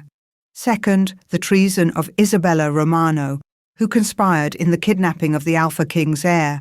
Third, the security implications for all packs following these unprecedented events. Thorn's ice-blue eyes fixed on Maya. "Maya Torres, step forward." Maya walked to the designated spot, a circle marked in silver on the stone floor. She could feel the power of it, old magic designed to prevent lies and compel truth from supernatural beings. "State your full name and lineage," Thorn commanded. "Maya Catherine Torres. I'm daughter of Sarah Torres of Shadow Fang Pack. Deceased? Daughter of—" She hesitated. "I don't know my father's name." "But you know what he was?" "Silverfang, according to Dante Volkov, and the evidence of my transformation." Murmurs rippled through the chamber. Thorn raised a hand for silence. The Silverfang were hunted to extinction 3,000 years ago because they possessed the ability to dominate lesser supernatural beings through force of will alone. They were neither fully physical nor fully spiritual, making them nearly impossible to kill. And they drew power directly from the moon herself, making them stronger than any alpha. Thorn's expression was grave. "Do you possess these abilities?" "I'm still discovering what I can do," Maya said honestly, "but I've never tried to dominate anyone. I've only used my abilities to protect people I care about. Protection and domination are separated by intent alone. How do we know your intentions won't change?" This came from Councillor Vera, a severe-looking woman who'd been hostile from the start. "You've been among us less than a week, yet you've already transformed our understanding of supernatural hierarchy. What's to stop you from deciding you should rule us all?" "The fact that I don't want to rule anyone," Maya said firmly. "I came here to plan a summit. I got bitten by a pup, formed an unexpected bond, and discovered I'm not who I thought I was. None of this was planned or desired. I just want to keep Ezra safe and figure out what I am." "Noble sentiments," Vera said skeptically, but insufficient assurance. Dante Volkov stood from his seat. "May I address the council?" Thorn nodded permission. Dante descended to the chamber floor with fluid grace, his amber eyes thoughtful as they swept over Maya. "I told Maya I knew her mother, Sarah Torres. What I didn't tell her was that I also knew her father." Dante turned to face the assembled council. His name was Kieran Ashbourne. He was the last known Silverfang king, hiding in plain sight among werewolf packs for nearly 50 years. The chamber erupted in shocked voices. Thorn had to pound his gavel 3 times before order was restored. "Kieran Ashbourne was supposed to have died in 1823, Thorn said sharply, "executed in the Boston purifications. That was his brother Declan. Kieran escaped and went into hiding, taking a new identity, suppressing his powers." Dante's voice carried authority. "And I met him 30 years ago when he was living as a nomadic wolf, moving between packs, never staying long enough for anyone to discover what he was. But I sensed something different about him, something ancient." "How did you know what he was?" Maya asked. "Because my grandfather was one of the wolves who participated in the purifications. He kept detailed journals about Silverfang abilities, what they looked like, how they moved. Kieran matched those descriptions perfectly." Dante turned to her. Your father saved my life once. I'd been ambushed by rogue wolves, left to die. He found me, healed me with his blood, just like you healed Dominic. When I confronted him about what he was, he made me swear never to reveal his secret. But you're revealing it now, Maya said, because he's dead. Died 27 years ago, shortly after you were born. Dante's expression softened. He loved your mother desperately, but he knew what you would be, the first Silver Fang born in centuries, the heir to a bloodline that was supposed to be extinct. He also knew that if you manifested powers too young, you'd be hunted and killed like the rest of his kind. So he hid me, Maya whispered, made me appear fully human. He used the last of his power to suppress your Silver Fang nature before he died. Made it dormant, recessive, something that wouldn't activate unless triggered by extreme supernatural exposure. Dante addressed the council again. Sarah Torres fled after Kieran's death because Shadowfang Pack elders discovered what her daughter was. They wanted to kill the infant Maya to prevent a Silverfang from ever walking among them again. Sarah died protecting her child, giving Maya to someone she trusted to keep the secret. The pieces clicked into place. The foster care, the suppressed heritage, the feeling of never belonging. Her father had literally rewritten her genetics to keep her safe. If this is true, Thorne said slowly, then Maya Torres is not just Silverfang, she is Silverfang royalty, the daughter of the last king of a bloodline that once ruled all supernatural beings. Which makes her what exactly? Councillor Marcus, a different Marcus than Dominic's beta, asked. Superior to alphas? Equal to the council itself? According to ancient law, a Silverfang king or queen outranks all werewolf hierarchy, Dante said. They were the bridge between the divine moon and mortal wolves. They served as ultimate arbiters of justice and keepers of supernatural balance. The implications hit Maya like a physical blow. She wasn't just discovering a hidden heritage, she was inheriting a political position that could overturn the entire supernatural power structure. This is unacceptable, Vera declared. One girl cannot simply appear and claim authority over packs that have governed themselves for millennia. I'm not claiming anything, Maya protested. I don't want authority or power or— What you want is irrelevant, Thorne interrupted. What you are determines your place in our society, and if you are truly Kieran Ashbourne's daughter, then by ancient right, you stand above even the Alpha King. All eyes turned to Dominic. His expression was unreadable, but Maya saw his hands gripping the armrests of his seat. Knuckles white. This was disaster. She'd just been elevated to a position that made her politically superior to the man she'd agreed to stand beside as Luna, the man who'd asked her to stay, the man she was falling in love with. The ancient laws are outdated, Dominic said, his voice carrying absolute authority. We don't live in a world where Silverfangs rule from moon-blessed thrones anymore. We live in a modern supernatural society where strength, wisdom and leadership matter more than bloodline alone. Spoken like an alpha who just discovered his chosen Luna outranks him, Vera said snidely. Spoken like a leader who recognizes that holding on to the past prevents us from building a better future. Dominic stood, descending to the chamber floor to stand beside Maya. Yes, Maya is Silverfang royalty. Yes. Ancient law might say she should have ultimate authority, but she doesn't want it, and I'm not going to enforce outdated hierarchies just to preserve tradition. Then what do you propose? Thorne asked. That we acknowledge Maya's heritage without letting it dictate our entire power structure. That we recognize her as my equal partner, not superior, not subordinate, and move forward with the understanding that we're building something new. Dominic's hand found Maya's, squeezing gently. The supernatural world is changing. We can either change with it or cling to the past until we're extinct. Before anyone could respond, Isabella's laugh rang out from her cage. How touching. The Alpha King makes pretty speeches while the real threat goes unnoticed. Her smile was sharp. You're all so focused on Maya's bloodline that you've forgotten why we're really here. The conspiracy, the attacks on alpha bloodlines across the continent. Thorne's gaze sharpened. You claim to have information about a larger plot. Speak now, or face execution for treason without further delay. Isabella's chains rattled as she moved to the front of her cage. I was approached 2 years ago by someone claiming to represent a faction called the Children of the New Moon. They said they wanted to eliminate traditional pack structures, create a new supernatural order without alphas and hierarchies. Anarchists, Marcus muttered. Revolutionaries, Isabella corrected. At least that's what they called themselves. They promised me power. Promised I'd rule a new kind of pack if I helped them destabilize the old system.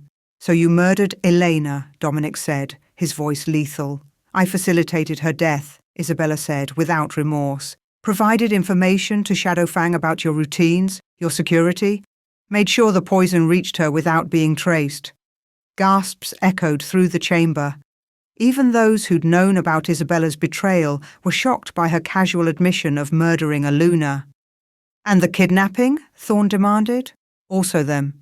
The Children of the New Moon wanted to prove that even the strongest alpha couldn't protect his heir, that the old system was failing. Isabella's expression turned calculating. But they didn't tell me about Maya, didn't tell me a Silver Fang would emerge, and when she did, they went silent, stopped responding to my messages, left me to face the consequences alone, because they realized Maya was a bigger threat than Dominic, Dante said thoughtfully.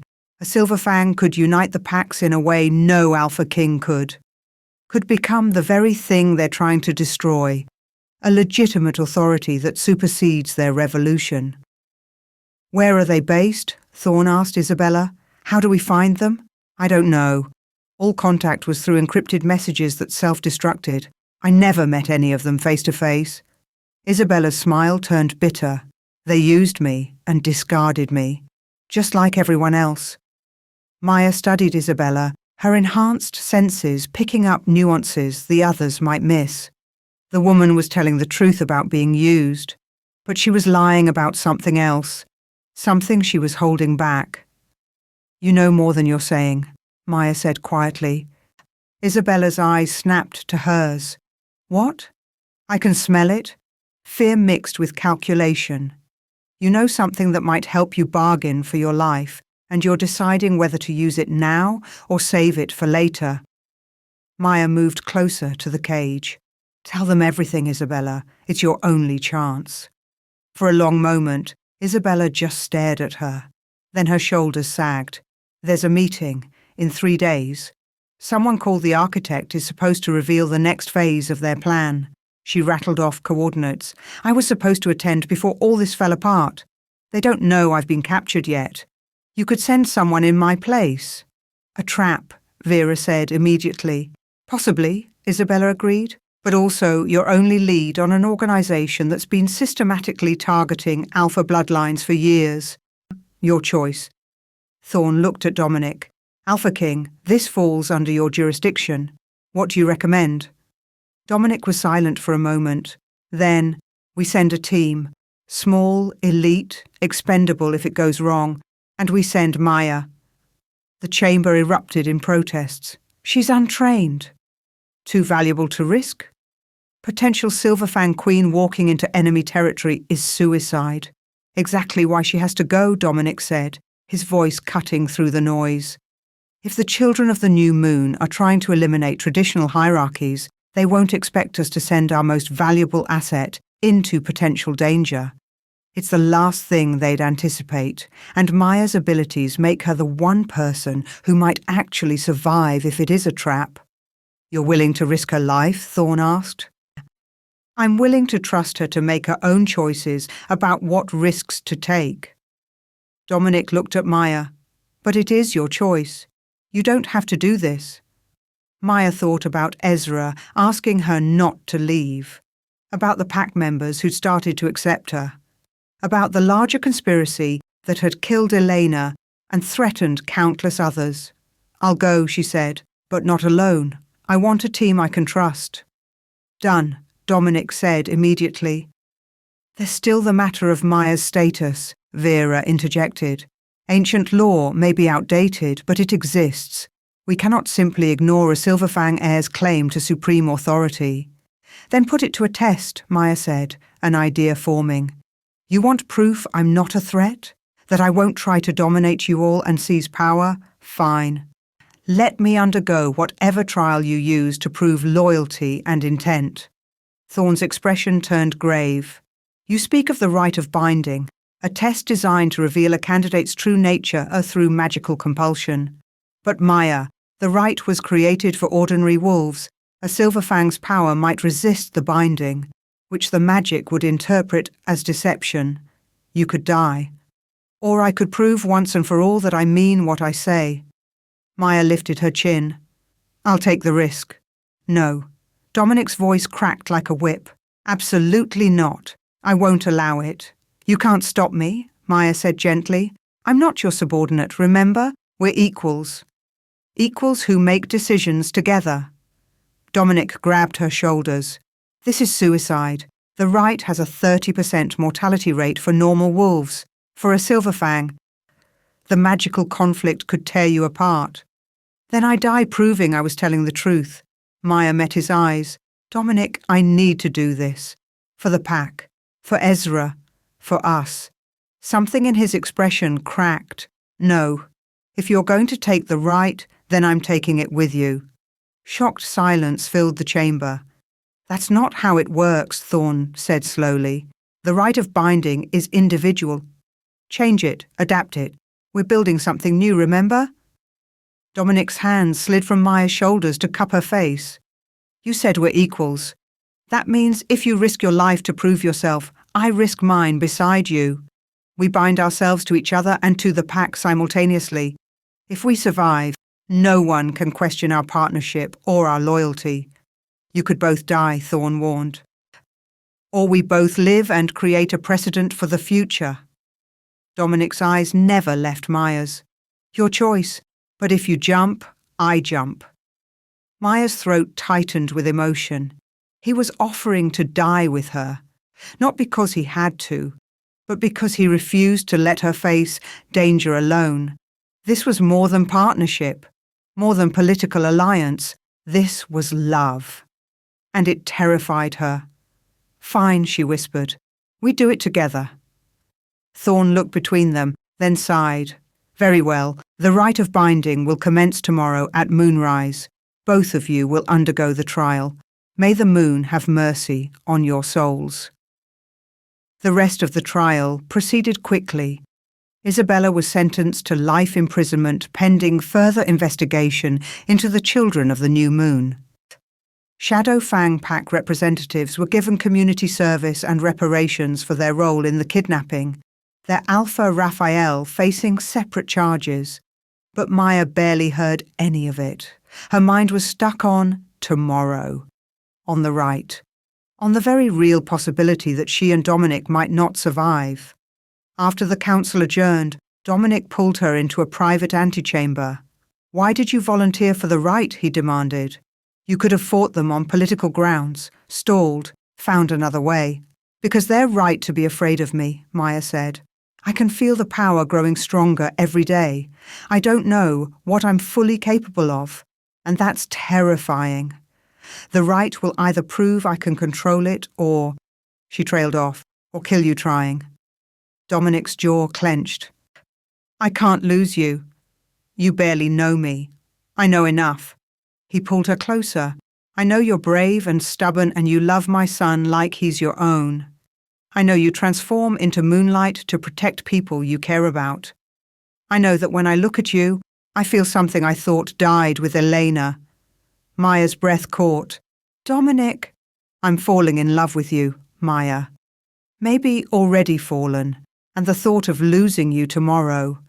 His voice broke. I can't do it. Can't watch another person I love die. Then don't watch. Look away.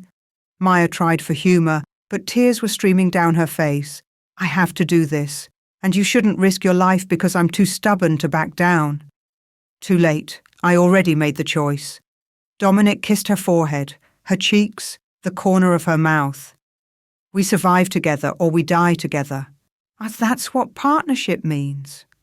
Maya kissed him then properly, pouring all her fear and hope and desperate love into it.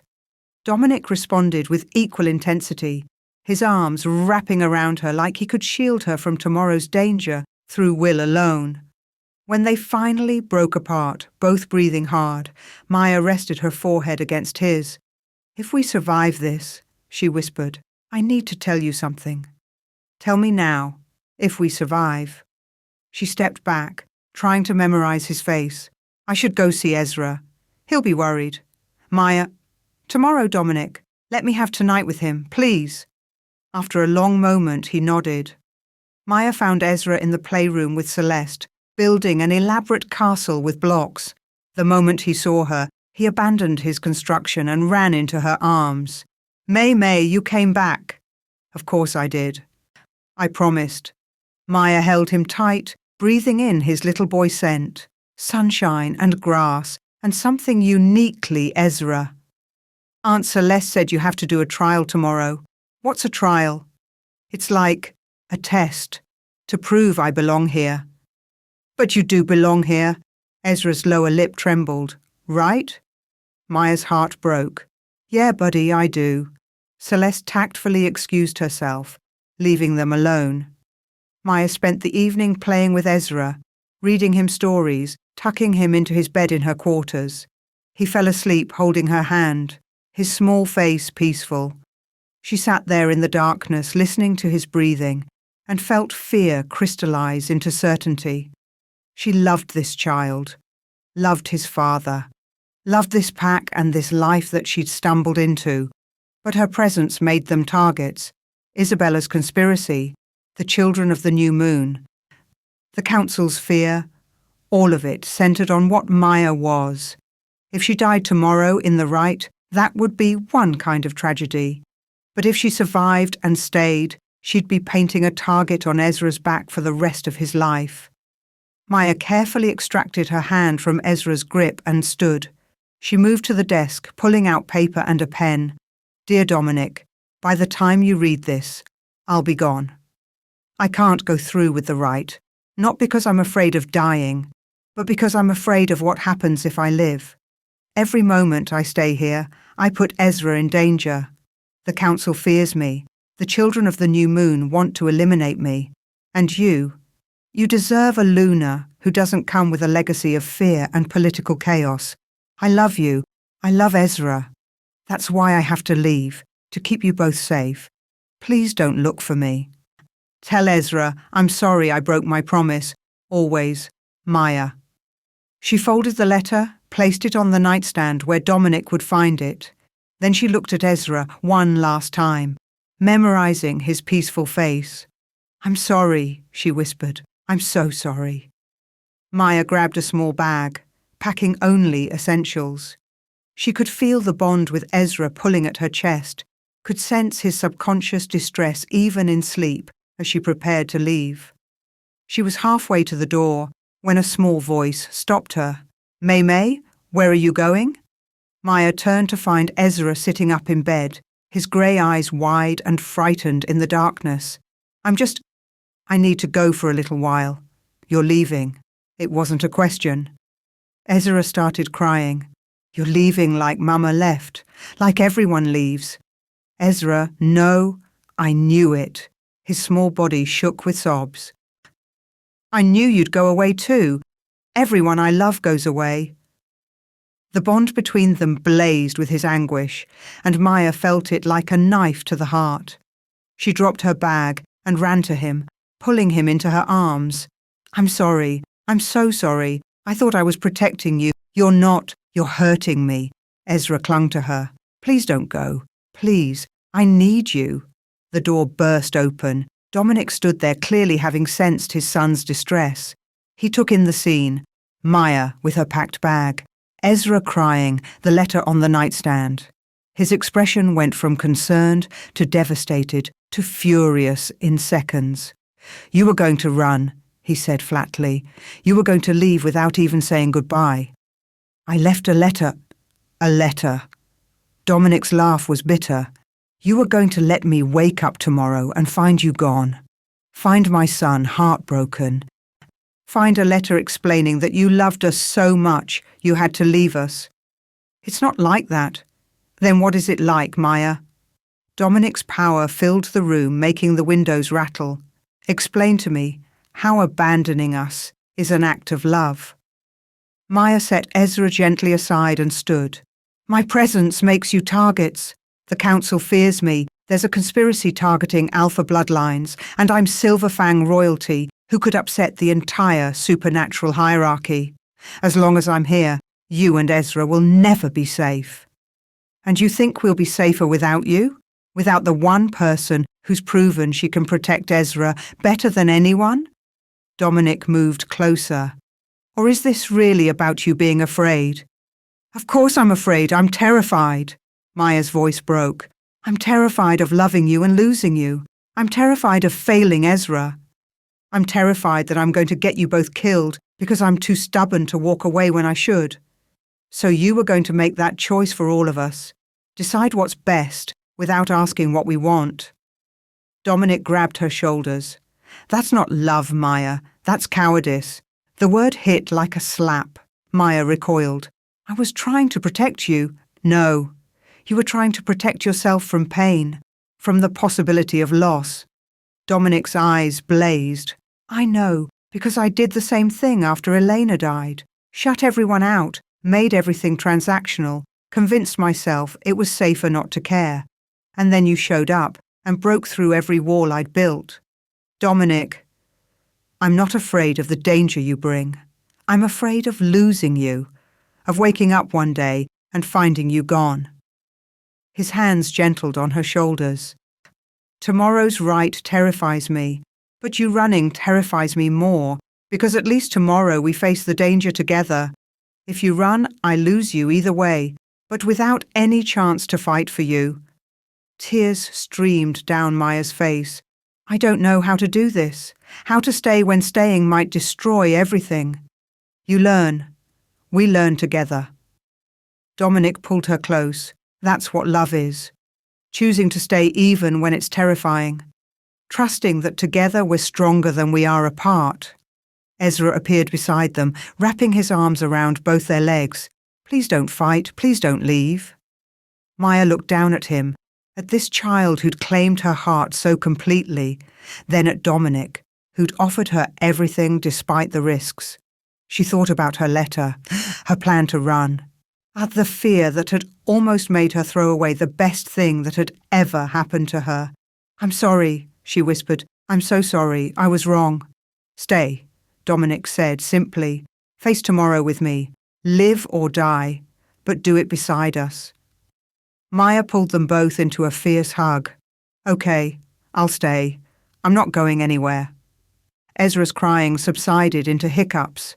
Promise? I promise, and this time I'll keep it. They stood there, this impossible family, holding each other in the darkness, choosing love over fear, choosing to fight together instead of running alone. And Maya realized that maybe, just maybe, she'd finally found where she belonged. Not despite the danger, not despite the fear, but because of the love that made the risks worth taking. Tomorrow, they'd face the rite of binding. Tonight, they had each other. And that would have to be enough. Chapter 8. Dawn broke cold and grey over Silvercrest Estate. Maya stood at the window of her quarters, watching the sun struggle to pierce through heavy clouds. In a few hours, she and Dominic would face the rite of binding, a magical trial that might kill them both. But right now, Ezra slept peacefully in her bed, his small body curled around his stuffed wolf, his breathing steady and calm. Dominic had left an hour ago to prepare with the council, but not before kissing her forehead and whispering, "We'll survive this. Together." Maya wanted to believe him. Instead, she kept thinking about last night, about how close she'd come to running, about the letter she'd crumpled and thrown away after Dominic had torn apart her justifications with brutal honesty. That's not love. That's cowardice. The words still stung because they were true. A soft knock interrupted her thoughts. Celeste entered carrying a garment bag and wearing an expression that was equal parts excitement and concern. "Morning, how are you feeling?" "Like I'm about to undergo a potentially fatal magical trial, and I haven't slept in 36 hours. So, fantastic." Celeste set the garment bag on a chair. "I brought your ceremonial dress. The council requires traditional formal wear for the rite." She paused. "And I brought something else, a gift from Elena." Maya turned sharply. "What?" "Before Elena died, she gave me a box, made me promise to give it to whoever became the next Luna, whoever Dominic chose to love again." Celeste pulled a small wooden box from her bag. She said she knew Dominic would shut down after she was gone, that he'd try to protect himself by never letting anyone close. But she also knew that eventually someone would break through those walls, someone strong enough to stand beside him and brave enough to love both him and Ezra despite the cost. Maya's throat tightened. She couldn't have known about me, about any of this. Maybe not the specifics, but Elena was wise. She understood what kind of woman it would take to reach Dominic's heart again. Celeste handed Maya the box. "Open it." Inside was a delicate silver bracelet with a moonstone set in the center. But it wasn't just jewelry. Maya could feel the power radiating from it. "She had it spelled by the same witch who made your emergency pendant," Celeste explained. "It's a protection charm, specifically designed to help stabilize volatile transformations. She originally had it made for herself, hoping it would help manage her illness, but the poison was too advanced by the time she got it." "The poison Isabella gave her," Maya said quietly. "Yes." Celeste's expression hardened. Elena suspected Isabella was involved, but she could never prove it. She just knew someone close to Dominic had betrayed them. This bracelet was supposed to protect her during the investigation. Celeste fastened it around Maya's wrist. "Now it's yours. It might help during the rite. The magic is designed to keep your power from consuming you." Maya touched the moonstone, feeling warmth spread through her arm. "Thank you. Tell Elena." She stopped. "Never mind, that's silly." "Tell her yourself," Celeste said gently. "The bond between true mates doesn't fully break with death. Part of Elena's spirit is still here. In this estate, in Ezra, in the way Dominic loves. She'll hear you." After Celeste left, Maya whispered to the empty room, "Thank you, Elena, for the gift, for Ezra, for loving Dominic enough to want him to be happy again. I promise I'll take care of them." The bracelet pulsed with warmth, and Maya could have sworn she felt something. Approval, maybe, or blessing, from a presence she couldn't see. The rite of binding took place in the estate's ceremonial chamber, a circular room carved from ancient stone with a domed ceiling painted to look like the night sky. Symbols covered every surface. Old magic, older than werewolf packs, older than most supernatural memory. Maya wore the ceremonial dress Celeste had brought, white silk that flowed like water, with silver embroidery that caught the light. Her hair was loose, as tradition required, and Elena's bracelet gleamed on her wrist. Dominic stood across the chamber wearing formal black, his expression composed, but his eyes intense when they met hers. The council surrounded them in a circle, each member holding a lit candle. Thorn stood at the center, ancient words written on a scroll before him. "The rite of binding has been used for millennia to test the loyalty and intent of those who seek to lead," Thorn intoned. "The magic will compel truth, reveal deception, and purge corruption from the soul. Those who survive emerge bound to their pack with unbreakable ties. Those who harbor darkness or ill intent do not survive." "We understand," Dominic said.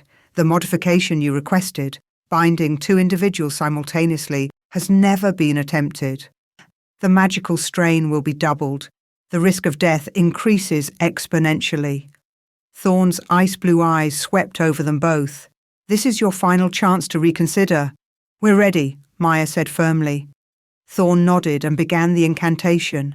The language was ancient, predating modern speech. As Thorn spoke, The symbols on the walls began to glow with silver light. The air grew heavy, crackling with power. Maya felt it build, a pressure that started as a gentle weight and rapidly increased until it felt like being crushed.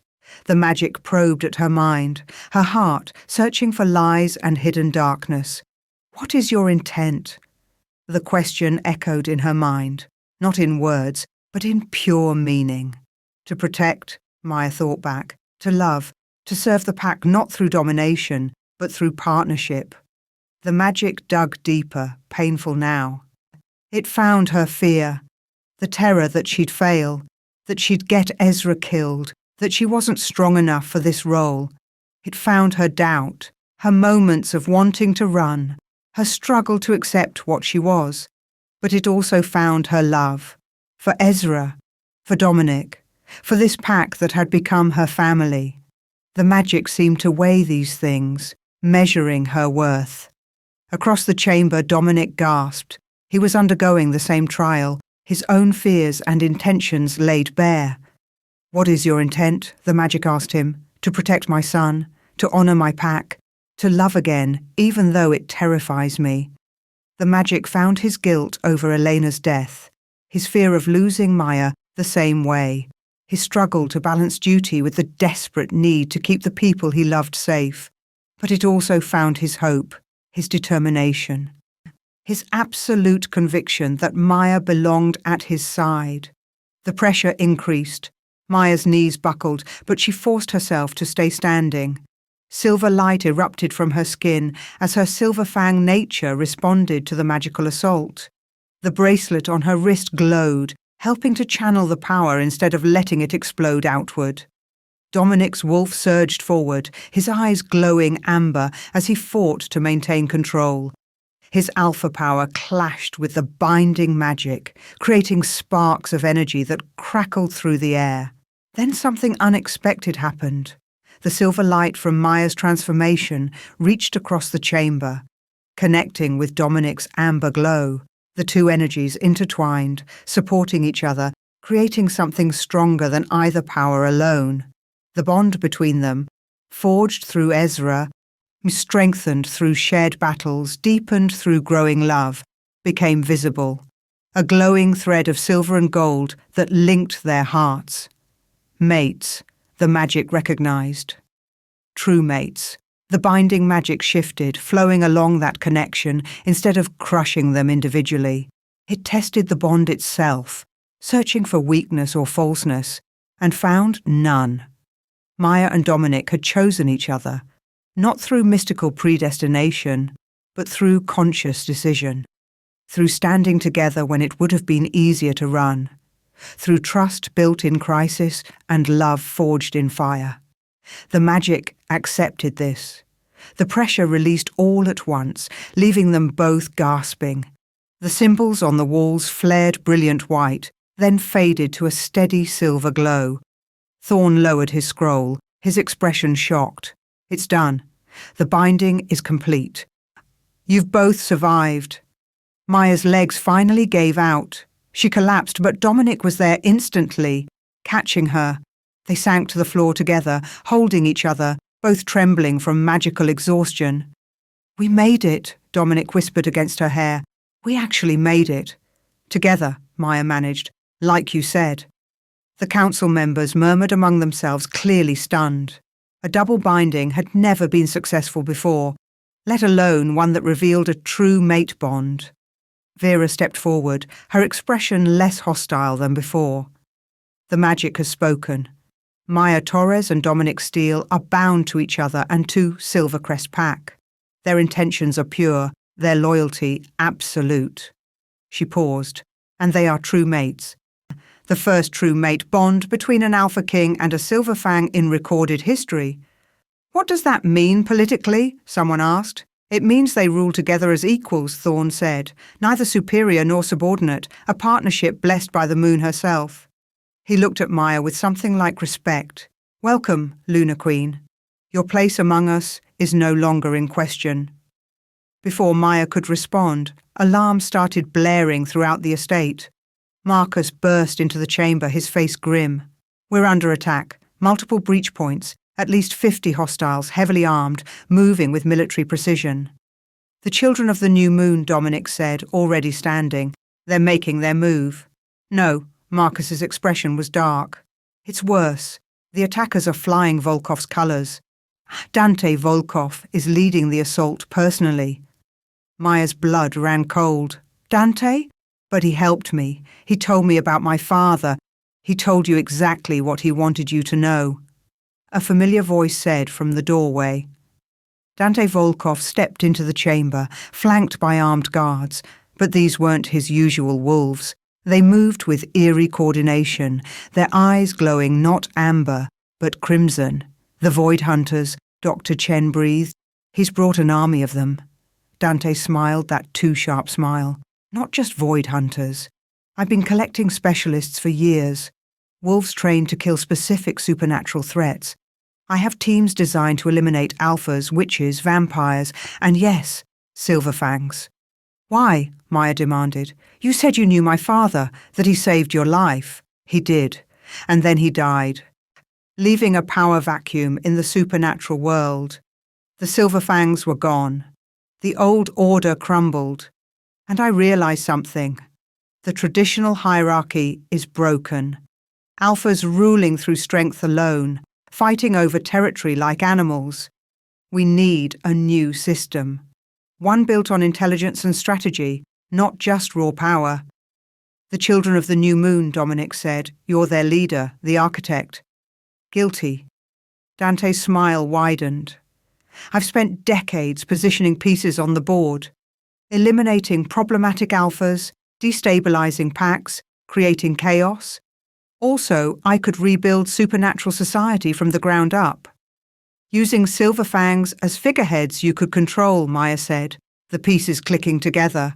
That's why you were so interested in me. You thought you could manipulate me into being your puppet queen? I thought you'd be grateful. Alone, powerless, suddenly discovering your supernatural royalty? I expected you to cling to the first person who offered guidance. Dante's expression turned cold. But then you bonded with Ezra, fell in love with Dominic, chose a pack over power. That made you useless to me. Worse, dangerous.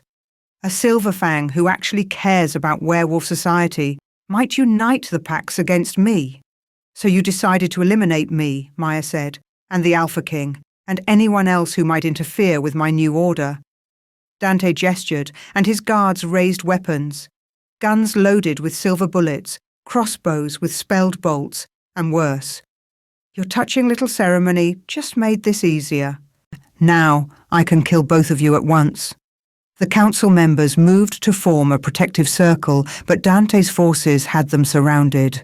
Stand down, Dante commanded. This doesn't concern the council, just the king, the queen, and the inconvenient child who bonds them together. Ezra, Maya whispered, terror flooding through her. Where is he? Safe with me, Celeste's voice came through Dominic's earpiece, audible to everyone in the tense silence. We're in the safe room. He can feel your fear, Maya. What's happening? Keep him there, lock it down. Don't open for anyone but me or Dominic. Maya's eyes flashed silver. Dante, you made a mistake. You've threatened my child. He's not your child. He's Dominic's. He's mine, Maya interrupted, power building around her. Through bond, through love, through choice. And I protect what's mine. The transformation came easier this time.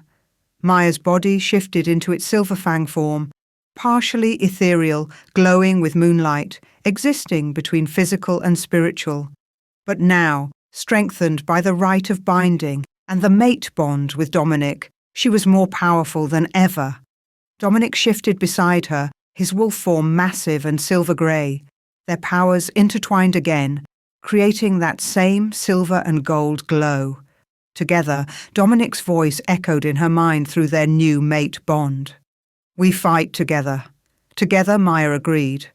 Dante laughed. You think you can win? I have 50 trained killers and weapons specifically designed to kill both alphas and Silverfangs. You have ceremonial dress and overconfidence. We have love, Maya said simply, and you have no idea how powerful that is. The battle erupted. Dante's forces attacked from all sides. Silver bullets flew, spelled bolts streaked through the air, and void hunters lunged with venom-dripping fangs. But Maya and Dominic moved as one. The mate bond allowed them to anticipate each other's actions, to coordinate without speaking, to cover each other's vulnerabilities seamlessly. Maya's silver fang abilities let her phase through attacks, becoming ethereal when struck and solidifying to strike back. She moved through Dante's forces like a ghost, incapacitating but not killing, still holding to her principles even in the chaos of battle. Dominic was ruthless efficiency, his alpha strength enhanced by their bond. He tore through void hunters, his jaws finding throats with surgical precision, protecting Maya's back when she was vulnerable, trusting her to do the same for him. The council members joined the fight, and soon the ceremonial chamber became a war zone. But Dante had planned for this. His forces kept coming, wave after wave, pushing toward a single goal, getting past Maya and Dominic to reach Ezra's location. "He's trying to draw us away from the safe room," Marcus shouted, fighting 3 void hunters at once. "It's a feint." "Not falling for it," Dominic growled. He and Maya held their position at the chamber's main entrance, the path to Ezra's location. Nothing would get past them. Dante realized his forces weren't breaking through. His expression turned calculating. "Fine. Different approach." He raised his hand, and dark magic swirled around him. Witch magic, old and powerful. "I didn't want to use this. Too crude? But you've left me no choice." The spell hit like a tidal wave of darkness. Maya felt it trying to smother her light, to crush her silver fang essence. Beside her, Dominic staggered as the magic attacked his alpha power, trying to suppress it. "Specialized spell," Dante explained, almost apologetically. "Designed to neutralize the exact supernatural signatures you both carry. Took 3 different covens to develop it, but I think you'll find it quite effective." Maya's vision blurred. Her transformation flickered, threatening to collapse. The darkness pressed in, suffocating, relentless. Then she felt it. Elena's bracelet, pulsing with warmth. The protection spell activated, helping to stabilize her transformation. And through the mate bond, she felt Dominic's strength flowing into her, just as her power flowed into him. They weren't separate anymore, and the rite had bound them so completely that attacking one meant fighting both. "Your spell can't account for a true mate bond," Maya said, her voice echoing with power, "because true mate bonds are so rare you couldn't have planned for one."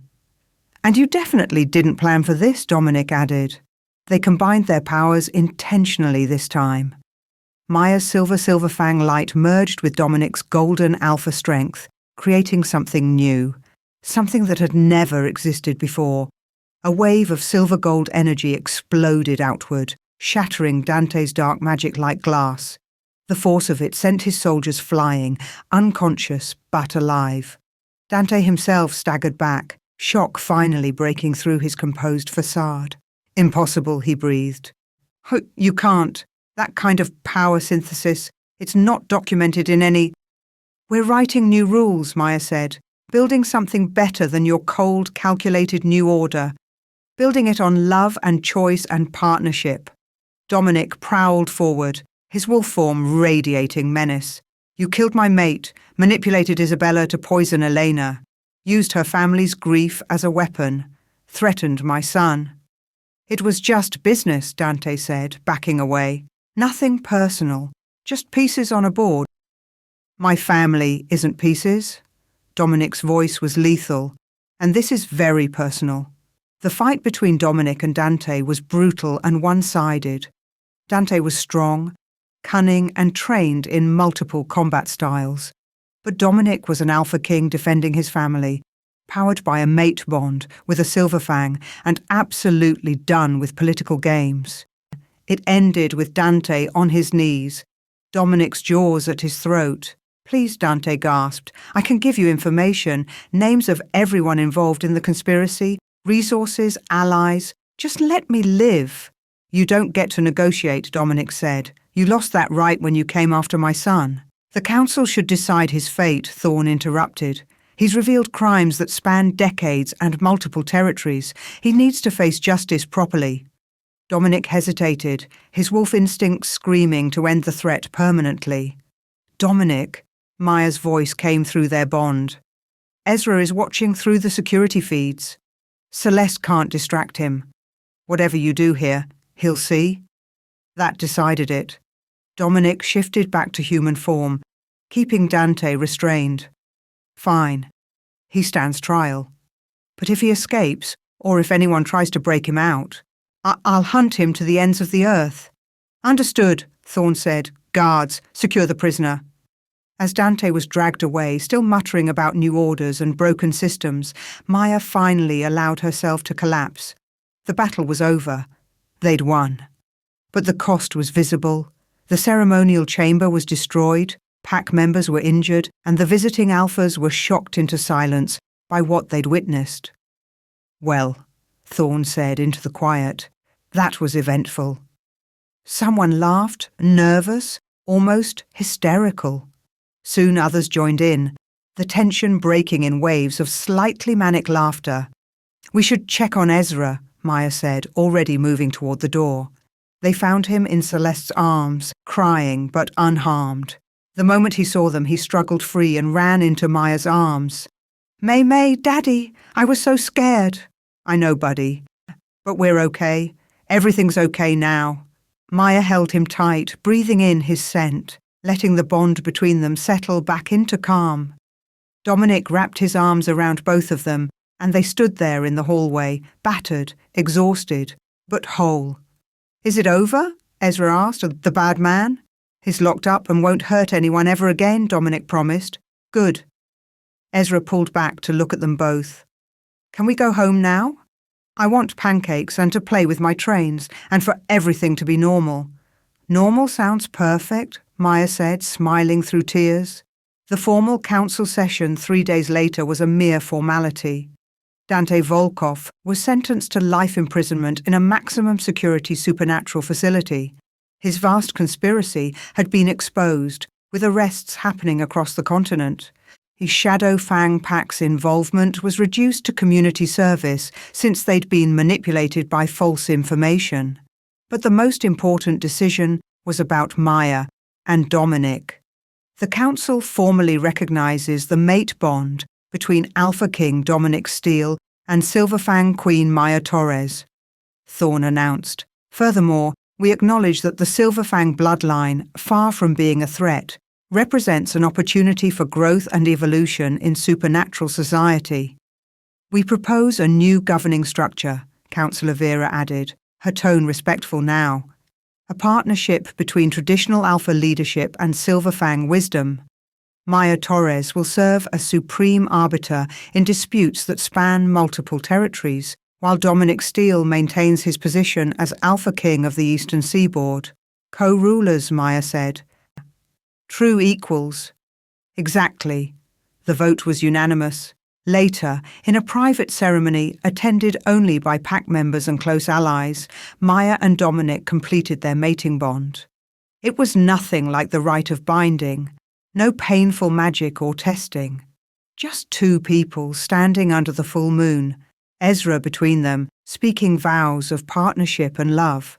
I promise to stand beside you, Dominic said, his hand in Maya's, to protect you and our son, to build a future that honours the past but isn't bound by it, to love you with everything I am, for as long as we both exist. I promise to be your partner, Maya responded, to share your burdens and your joys, to protect our family with every ounce of power I possess, to love you and Ezra with my whole heart, in this life and whatever comes after. They bit each other's wrists. I'm mixing blood in the traditional werewolf mating ritual. But when Maya's Silverfang blood touched Dominic's alpha essence, something magical happened. A silver gold light erupted from the joining, visible to everyone present. The mate bond solidified, became unbreakable, and in that moment, they truly became one. Ezra cheered, jumping up and down. "You're really married now. Does that mean Maya is my mama?" Maya knelt down, cupping his face. "If you want me to be." "Yes." Ezra threw his arms around her neck. "I wanted a new mama so bad, and I got the best one ever." Dominic pulled them both into a hug, and the pack members watching burst into applause. 6 months later, Maya stood in the nursery, one hand resting on her visibly pregnant belly, watching Dominic assemble what had to be the most complicated crib ever designed. "Are you sure this is the right model?" he muttered, squinting at instructions that looked like they'd been translated from 12 different languages. "This seems unnecessarily complex." "It's rated for supernatural babies who might develop strength early," Maya said, amused, "which our daughter definitely will, given her genetics." "Speaking of which, have you felt her shift yet?" "Constantly, little phantom paws pressing against my ribs." Maya smiled, rubbing her belly. "She's active, just like her brother." Ezra burst into the nursery, now a confident 4-year-old who'd grown 3 inches in the last 6 months. "Is she here yet? Did she come out?" "Not yet, buddy. Another 2 months." Maya ruffled his hair. "But I want to meet her now." Ezra put his hand on Maya's belly. Through their bond, Maya felt his excitement and love for his unborn sister. "Can she hear me?" "Probably. Hi, baby sister. I'm Ezra, and I'm your big brother, and I'm going to teach you everything. Like how to track rabbits and how to make Daddy laugh, and how May May makes the best pancakes, and—" His enthusiastic monologue was interrupted by the baby kicking hard enough that everyone could see it. "She kicked me."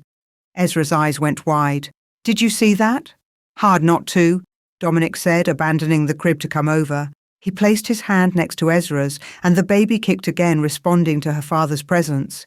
"She's going to be strong," Dominic said softly. "She's going to be perfect," Maya corrected, "just like her brother." The pack had thrived under their co-leadership. Silvercrest was the safest territory on the East Coast. Other packs were adopting their partnership model, and the supernatural world was slowly, carefully entering a new era. There were still challenges. Traditionalists who resisted change, occasional threats from supernatural extremists, and the constant political maneuvering that came with power. But Maya had stopped being afraid. She'd found her place, her family, her purpose. The lunar ceremony. 2 months later, the formal introduction of the new heir to the pack was a grand affair. Alphas from across the continent had gathered to witness the presentation of Dominic and Maya's daughter. Elena Sarah Steele, named for the mother who'd come before and the grandmother she'd never meet, was a beautiful baby with Dominic's grey eyes and Maya's dark hair. And when the light hit her just right, a faint silver glow emanated from her tiny form. A silver fang werewolf hybrid, the first of a new bloodline.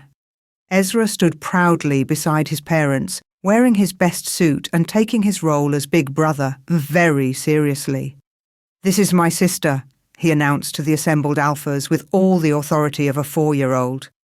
"She's the most important baby ever, and if anyone tries to hurt her, I'll bite them." Laughter rippled through the crowd. Maya handed Elena to Ezra under careful supervision, letting him hold her for the ceremonial introduction. "Hi, everyone," Ezra said loudly. "This is Elena. She's—" "Ow!" He pulled his finger back, revealing tiny teeth marks. The crowd went silent, everyone tensing for the human, no, the silver fang, to show signs of the fatal rejection response. But Ezra just laughed. "She bit me, just like I bit May May." Elena gurgled happily, had her eyes glowing faint silver. And just like that, history echoed itself. A pup's playful bite, a moment of panic, followed by joy instead of tragedy. Maya met Dominic's eyes across their children, and they both smiled. "Just like her mother," Dominic said, "biting people without permission." "Just like her brother," Maya countered, "starting trouble from day one." Ezra beamed up at them, still holding his baby sister carefully. "We're a family now, a real family, right?" "Right," Maya said, her heart full, "a real family." She thought about the journey that had brought her here, walking into a council chamber with a pup attached to her sleeve, surviving the impossible, discovering a heritage she'd never known, falling in love with a broken alpha and his healing son. It had started with a playful tug of war. It had become everything. A Maya Torres. No, Maya Steele, Luna, Queen of Silvercrest and supreme arbiter of the Supernatural Council, stood with her mate, her children and her pack, and knew she was exactly where she was meant to be. The impossible had become reality. The anomaly had become family. And the woman who'd spent her whole life not belonging anywhere had finally found home. Little Elena bit Ezra's finger again, harder this time, and instead of fear or panic, the entire assembly burst into warm laughter. Just another day in the pack. Just another moment in a life built on love, forged in fire and blessed by the moon herself. And Maya wouldn't have changed a single thing. The end epilogue, 1 year later. May, she did it again. Maya looked up from her paperwork to find Ezra running into her office. Elena toddling behind him at supernatural speed, her tiny fangs bared in a mischievous grin. She phased through the nursery wall and scared Aunt Celeste. Did she now? Maya scooped up her daughter, who immediately started gnawing on her mother's shoulder affectionately. You know you're not supposed to phase through walls until you're at least 3. Elena just giggled, her eyes flashing silver gold, a perfect blend of both parents' power. Dominic appeared in the doorway, holding a squirming puppy. And this one decided to shift during our council meeting and tried to eat the Russian delegate's briefcase. It smelled like treat, 5-year-old Ezra protested, still in his wolf pup form with grey fur and Dominic's eyes. Maya looked at her chaotic, perfect family and started laughing. Because really, what else could she do? Welcome to the Steele household, she said to the bewildered Russian delegate who'd followed Dominic to witness the mayhem. Where normal is relative and dinner is always an adventure. The delegate blinked. This is your Lunar Queen? This is our Lunar Queen, Dominic confirmed, his eyes soft as they landed on Maya. And we wouldn't have it any other way. Later, after the children were in bed and the estate was quiet, Maya and Dominic stood on their private balcony, watching the full moon rise. Do you ever miss it? Dominic asked. Your old life? The simplicity? Not even once, Maya said honestly. That life was empty. This one is full of chaos, full of love. She turned to face him. I found my pack, my mate, my purpose. Everything I never knew I was looking for. Dominic pulled her close. Us and they stood there under the moon that had witnessed their journey, from that first impossible meeting to this perfect, chaotic present. Thank you, he whispered. For what? For tugging back, for being brave enough to play tug of war with a pup, for changing everything. He kissed her forehead. For saving us all. Maya smiled against his chest, listening to the steady beat of his heart, feeling the bond between them pulse with warmth and love and absolute certainty. Any time, she said, that's what family does. And somewhere in the nursery, Elena started crying, probably hungry or phased through another wall, or decided sleeping was boring. They both sighed. I'll go, they said simultaneously, then laughed.